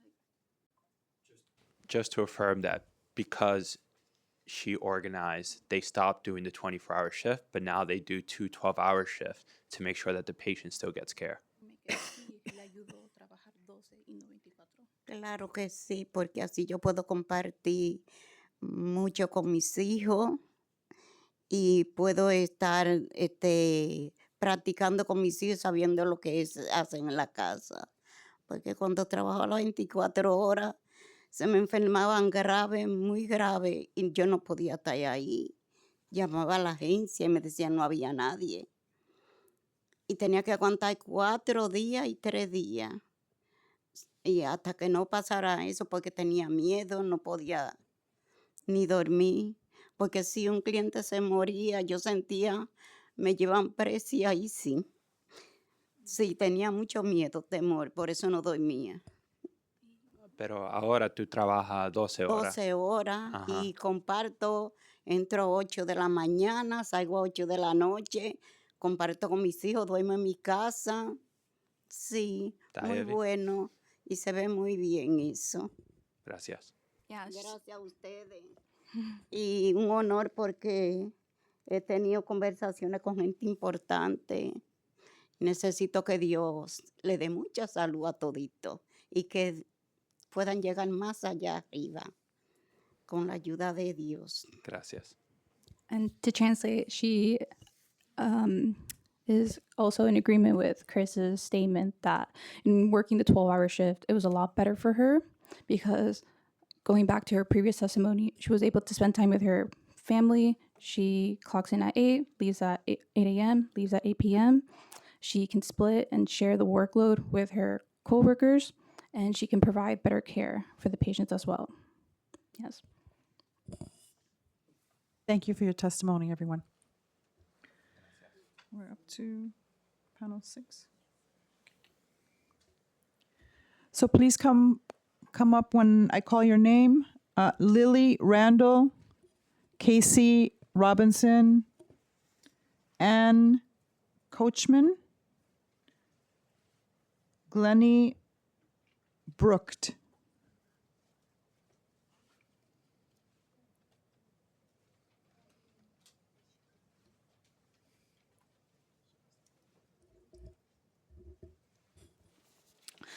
My name is Lily, and I'm a member of Youth Against Sweatshops. I am testifying in support of the No More 24 Act. An actor by trade, I am no stranger to long hours, low pay, and frequent uncompensated labor. When I testified in the hearing for this bill 3.5 years ago, I was working 3 part-time jobs and barely scraping by. The 24-hour workday is not an issue isolated to the home care industry. It is a dangerous precedent that sabotages working conditions for all of us. Young workers today are forced to compete for sweatshop jobs or risk facing unprecedented levels of under or unemployment. And the 24-hour workday is the shameful blueprint for all of our bosses to make us work longer and longer hours, steal our wages, health, and labor, and delude us into believing that we should be grateful to have a job at all. 2 years ago, alongside 24 elderly women of color home attendants, I went on hunger strike outside City Hall for 6 days in the hopes that the former Speaker, Adrian Adams, would stop blocking this bill and allow the council to vote on it. Home care workers in one of the most isolated industries came together from across the city, putting their bodies on the line during the coldest week of winter, and united thousands of working people across trade, race, and generation around the fight for our health. Under their leadership, working people now all agree that this brutal practice must end. Workers organizing has left many agencies with no choice but to split shifts and pay back the wages that they stole. Despite fear-mongering over a funding crisis, none has arisen. This shows that agencies continuing to assign 24-hour shifts do so not because of a financial obstacle, but because they choose to prioritize their own profits over the well-being of the care workers and the patients. Please conclude your testimony. Last year, we presented to the United Nations, who also agree that the 24-hour workday is a violation of human rights law. The world is watching as 24-hour modern-day slavery is allowed to fester in New York City. It is time for New York to be a world leader not in exploitation, but in caring for its workers. I strongly urge the Council to vote to pass Intro 303 to finally end the 24-hour workday and bring justice to home care workers and all working people. Thank you. Thank you.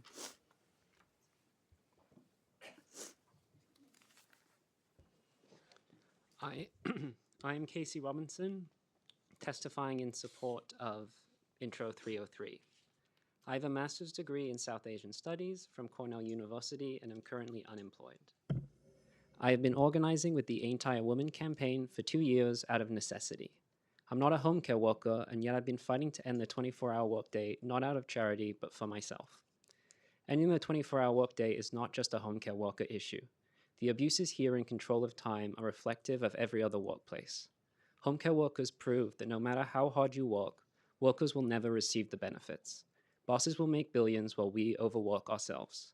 I thought I was a failure and did not have a job because I was not working hard enough. I did not question that friends were overworking themselves, doing mandatory overtime and competing with AI at jobs offering low wages and no benefits. Home care workers taught me the forces at play and a strategy for addressing the lack of worker protections which harm everyone.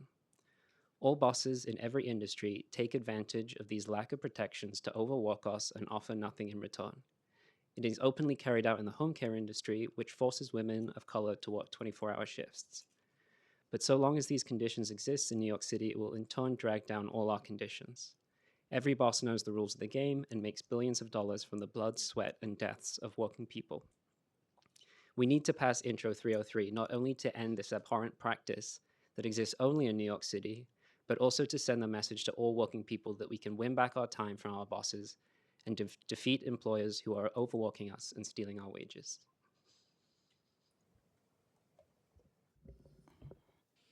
Hi, my name is Ann Kochman, and I'm going to be reading the statement by Richard Gottfried, former Assembly member and Health Committee Chair. I support City Council Intro 303 by Councilmember Marte to limit the hours, thank you, a home health aide may work in a shift, in consecutive shifts, or in a week. Among other things, it would end the concept of a 24-hour shift for home care aides. I commend Council Speaker Julie Menon for signing on in support of the bill. I also call on Governor Hochul, the State Labor Department, and the State Health Department to do all they can to achieve this goal. Until I retired from the Assembly at the end of 2022, I chaired the Assembly Health Committee for 35 years. I worked extensively on efforts to protect home health aides and their patients. Home health aide work is very difficult and stressful. Long hours are a serious burden on the worker, increase the danger of injury to the worker, and increase the danger of injury or other harm to the patient. A 24-hour shift should not be allowed. One problem with a 24-hour shift is the state regulation allowing aides to be paid for only 13 hours of a 24-hour shift. The rationale for the 13-hour rule is that for several hours, the worker is entitled to sleep and take time for meals. However, the worker must be prepared to immediately attend to the patient at any time needed, and of course must remain at the workplace. In practice, they often must attend to the patient during what should be a meal and sleep break, and are often not paid when they lose meal and sleep time. I believe that if a worker is required to be at the workplace and be ready to resume work at a moment's notice, then the worker should be paid for that whole time. It is not enough to just end the 13-hour rule. A 24-hour shift is inherently an excessive burden on a home health aide. Many home care patients do need 24-hour care. My mother did years ago. But that is commonly and quite satisfactorily provided, as in my mother's case, by what is called split shift care, with coverage being divided into two 12-hour shifts by separate workers. Please wrap up your testimony. Thank you. An important reason why home care aides need legal protection of maximum hours is that they are low-wage workers with little real power to resist an employer's insistence on excessive hours. When an aide declines an excessive assignment, the aide is often denied other assignments or is cut off entirely by the home care agency. We need action by the governor and her administration and by the city council. Thank you. Thank you for your testimony today.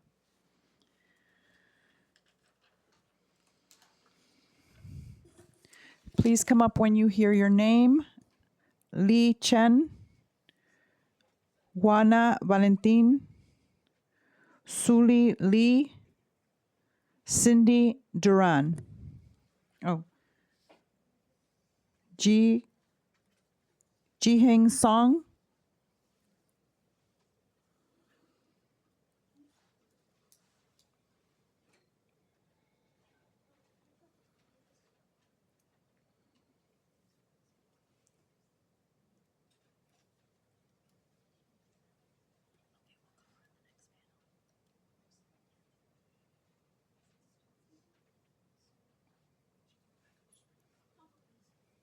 Okay.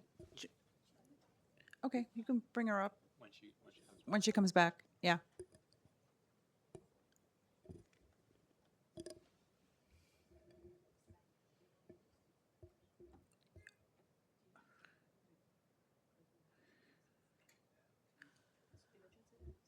Oh.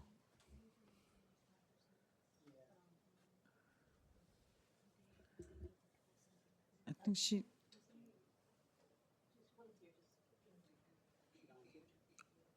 Okay.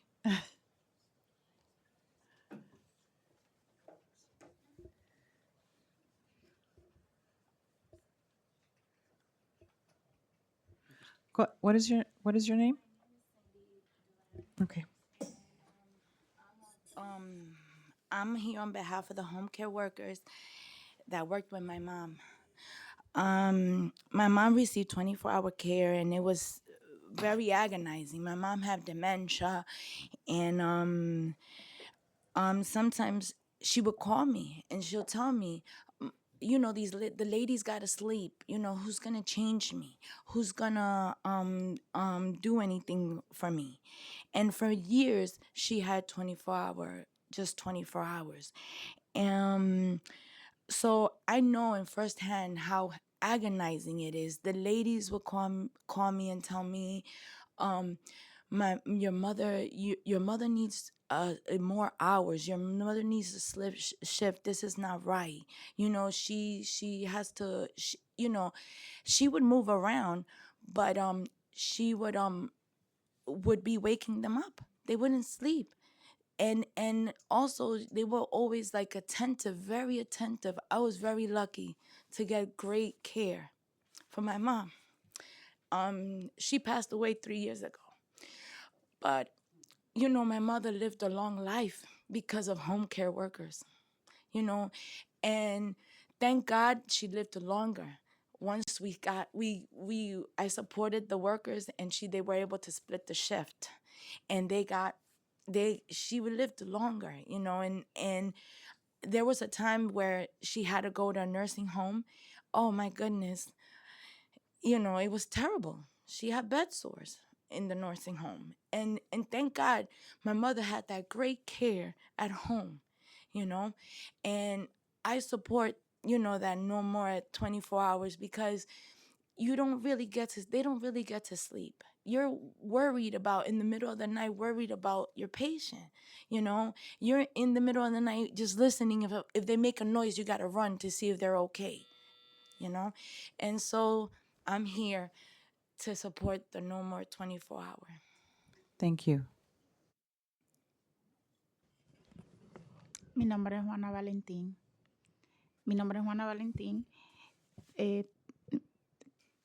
Trabajé un año en el 2028. Llegué aquí a la ciudad de Nueva York. No tenía nadie. Vine con mi hijo aquí. Comencé a trabajar de home attendant. Iba a trabajar 2 días, 3 días. De ahí tenía que trabajar, quedarme ahí trabajando, asistir a los pacientes. Cuando trabajé ahí, desarrollé hoy en día depresión. Con la señora Lucy me sentí muy mal. Porque por un poco pierdo a mi hijo porque me lo quitan.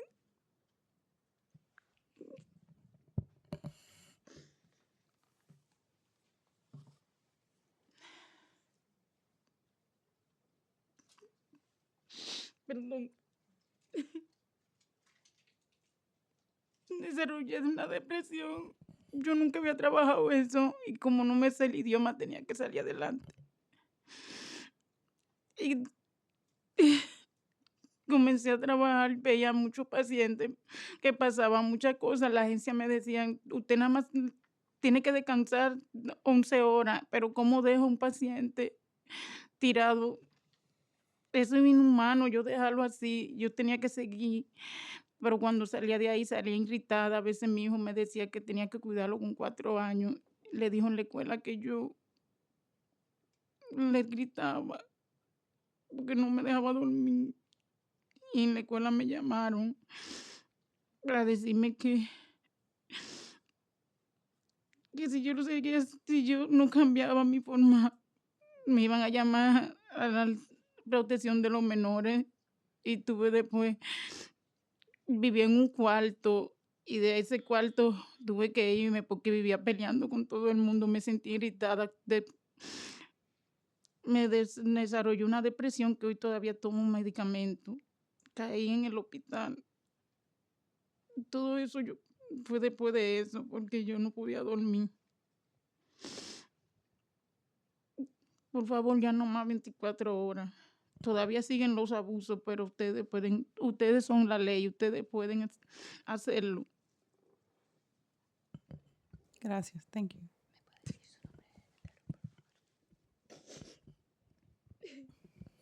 Me siento triste. No quiero hablar más. I didn't really catch her full name, so I'm going to summarize what she said. Her name is Juana Valentina. She spoke about how she felt very emotional hearing Luz's testimony because she relates to it. Coming to the country, she didn't know the language, so to make ends meet, she worked these shifts, and it's taxing. She has developed depression for it, and she takes medication. And in working these shifts and being away from her family, she had issues with the school and her child and threatening her if she doesn't change how her availability to be with her child, that they would call child services, and she fears having her kids taken away. It's very emotional.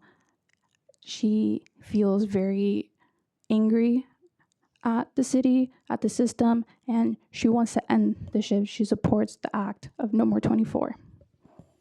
Thank you. Thank you.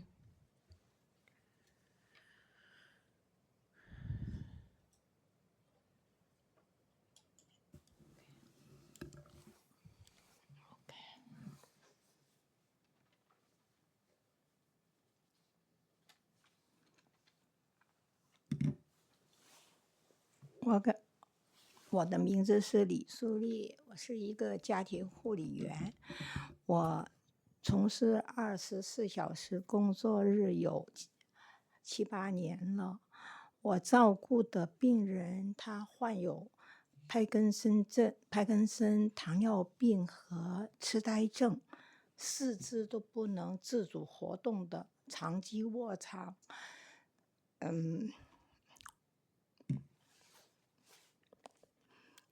我们的工作规程是每2个小时要给他翻身换尿布的，24小时内都是这样的。慢慢的，就是因为太紧张了，我就变得心不舒服了，经常莫名其妙的跳得很快很快。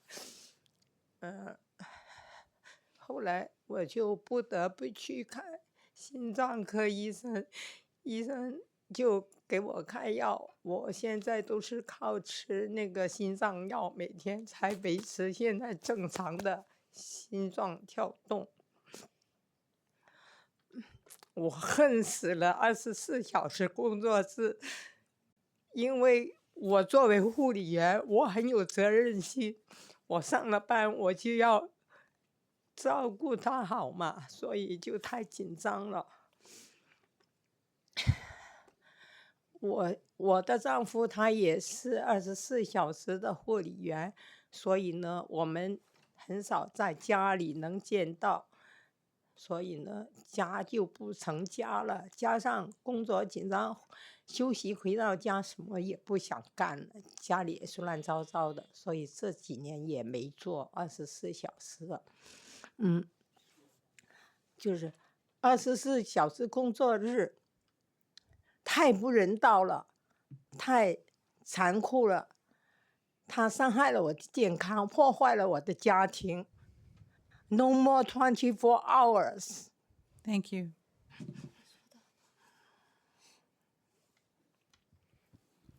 I'm translating for her.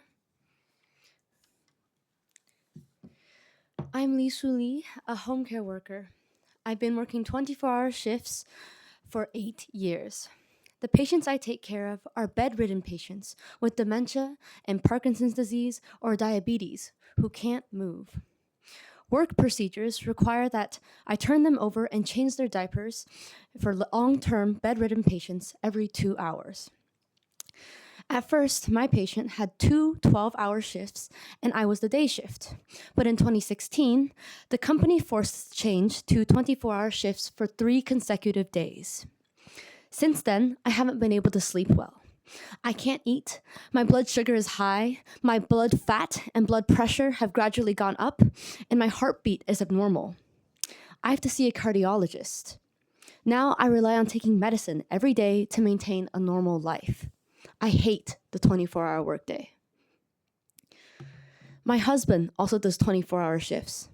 This work arrangement will lead to our family's failure, and my husband and I spend very little time together every week.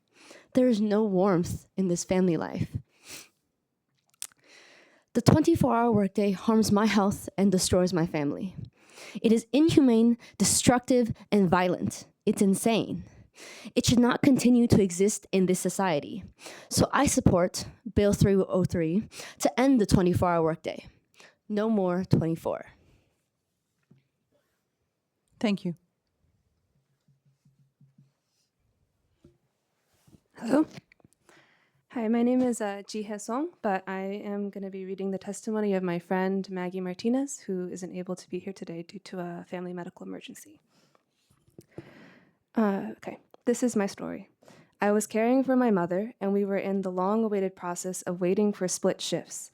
I was caring for her 24 hours, and I had only a few hours of help during the day on the weekends. I was taking care of her 24 hours a day, and it was during those 24 hours that my mother fell down right in front of me and broke her hip because I was beyond exhausted and had fallen asleep standing next to her. She ended up for months in the hospital and in a rehabilitation center, and it was there when the agency tried to push the 24-hour shift onto us, and we had to obtain a lawyer to turn it into split shifts. It took months, and during that process, we could not keep the current home attendant because they did not want to work 24-hour shifts, and the agency also had a very difficult time finding anyone that would accept doing a 24-hour shift. So I was back to taking care of my mother 24 hours a day until the court case was finally resolved 4 months later, and we finally got our split shifts. Doing 24 hours greatly put a toll on me and my body and on my mother. For many years, women have been asking our government for fair pay and better work hours. The system has failed our most vulnerable group, and if we had already abolished 24-hour shifts, my mother would be alive because that accident was the beginning of her decline. Home care workers are the only group of women who have been excluded from fair labor laws. It is racist and disgraceful. No more 24. Thank you. Thank you all for your testimony.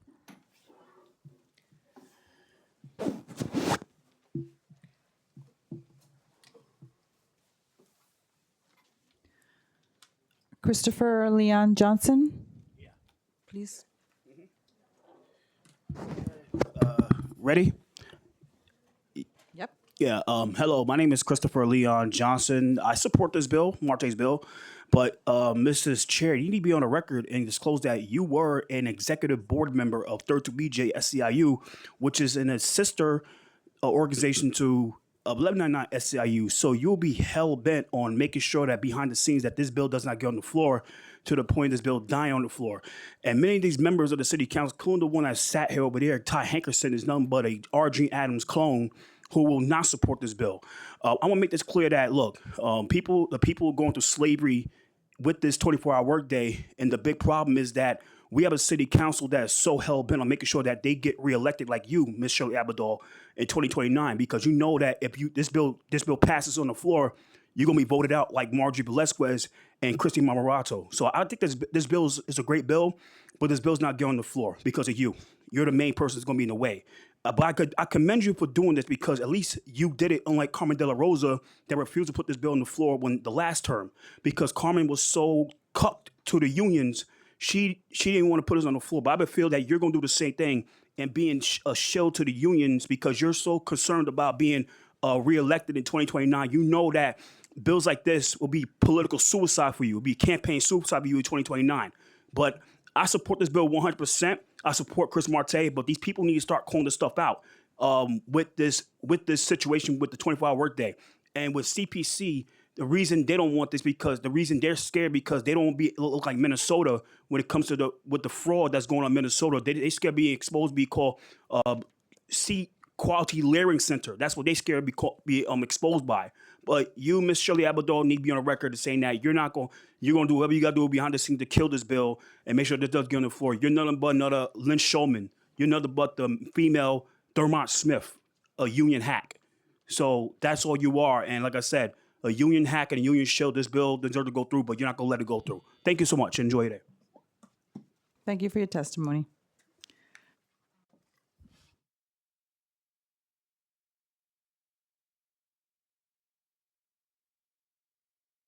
I want to thank everyone who came here to share your thoughts and experiences today. If there is anyone in the chamber who wishes to speak but has not yet had the opportunity to do so, please raise your hand and fill out an appearance card with the Sergeant at Arms.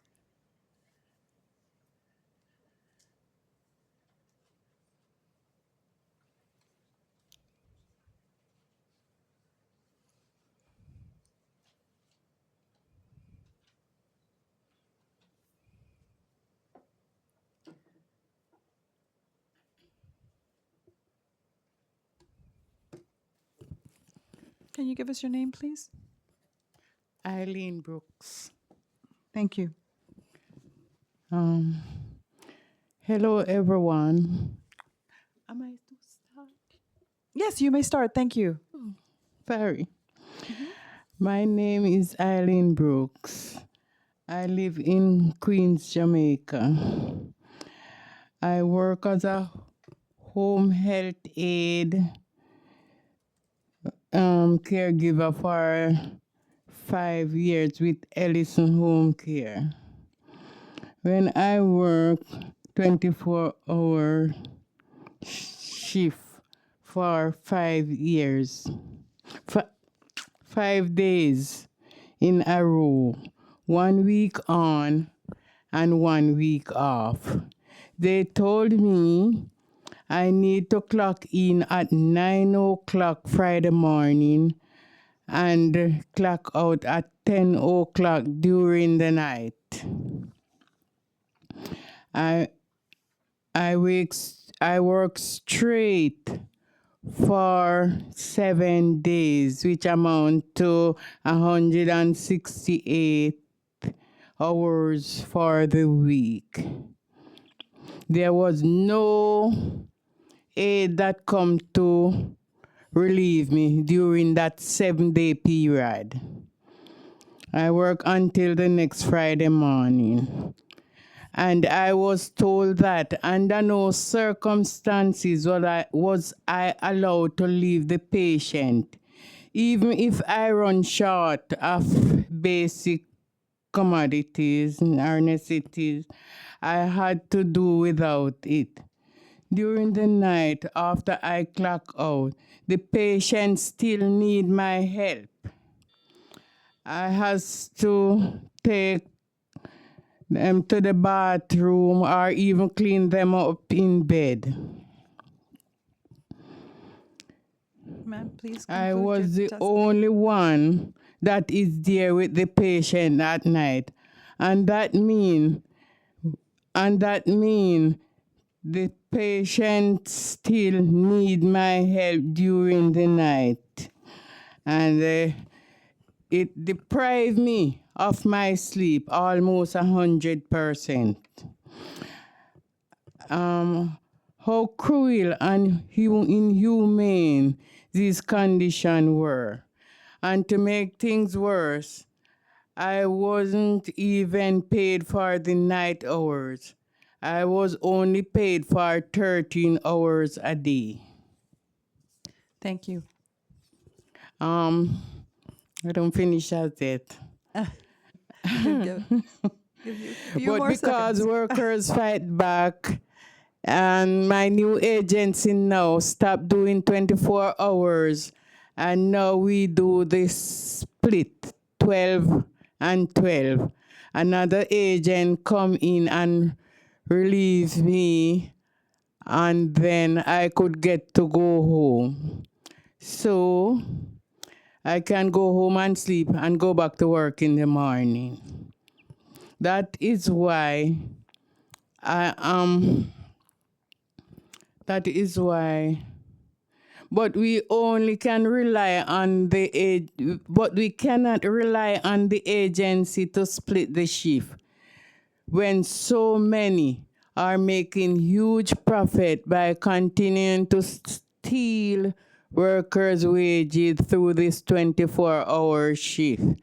That is why I urge all honorable council members to vote to pass this bill and end this cruel practice of 24-hour shift and give us workers back our life. Thank you so much. Thank you.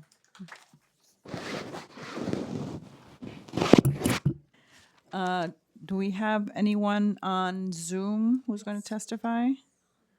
Oh, Bianca?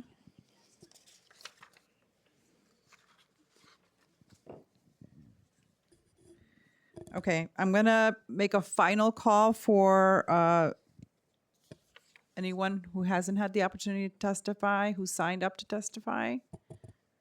Okay. And then making a final call for Zoom registrants who have not yet spoken. I have one person. Bianca Sui Davies. You may begin. Thank you. Good afternoon, all. My name is Bianca Sue Davis, and I'm a hospice social worker. Firstly, I want to acknowledge what home health aides do. The feeding, bathing, toileting, dressing, turning, and repositioning to prevent bed sores, keeping a watchful eye to prevent falls, not to mention the socialization and the love that they provide to alleviate isolation and loneliness. Because of them, my patients have lived longer, happier, and healthier lives. As we've heard, when a worker works a full 24-hour shift, they're only paid for 13 of those hours. Also, as mentioned, the alternate option does already exist, where one aide works 12 hours during the day and another at night. It's just very difficult to get approved, as Assemblymember Kim experienced firsthand. Managed long-term care plans will reject patients' continuous requests for 12 and 12 split shift care. They justify the 12-hour shift by claiming that workers have 8 hours of sleep and 3 one-hour meal breaks. Yet, a patient's restlessness and agitation, which prevents workers from sleeping or leaving a patient's bedside, is not a reason that they will approve split shift care. And when you're a home health aide, you can't just leave your patient unattended to go meet your friend for lunch. Safety and falls prevention is also not a reason that they will approve split shift care. Even though we all know that safety and falls prevention is crucial to patient health outcomes. It's been suggested to me that a glass of water and a snack should just be left at a patient's bedside overnight, when the patients were too weak to even lift their arms and reach for anything because she was in the final days of her life. I could give you hundreds of more examples, but our time is limited. The point is, as long as this law is in effect, making workers work full 24-hour shifts, Medicaid and insurance companies will take full advantage of it. Do not give them this option. City Council, if we allow this to continue, we are supporting and enabling abuse, discrimination, and stolen wages. Thank you. Thank you. If you are currently on Zoom and wish to speak but have not had the opportunity to do so, please use the raise hand function, and our staff will unmute you. No one else on Zoom? No one else. Okay. Seeing no hands, I would like to note that everyone can submit written testimony to testimony@council.nyc.gov within 72 hours of this hearing. We thank the administration and the public for attending this hearing to share their thoughts on the legislation, and we look forward to following up on these issues. With that, this hearing is now adjourned. Thank you.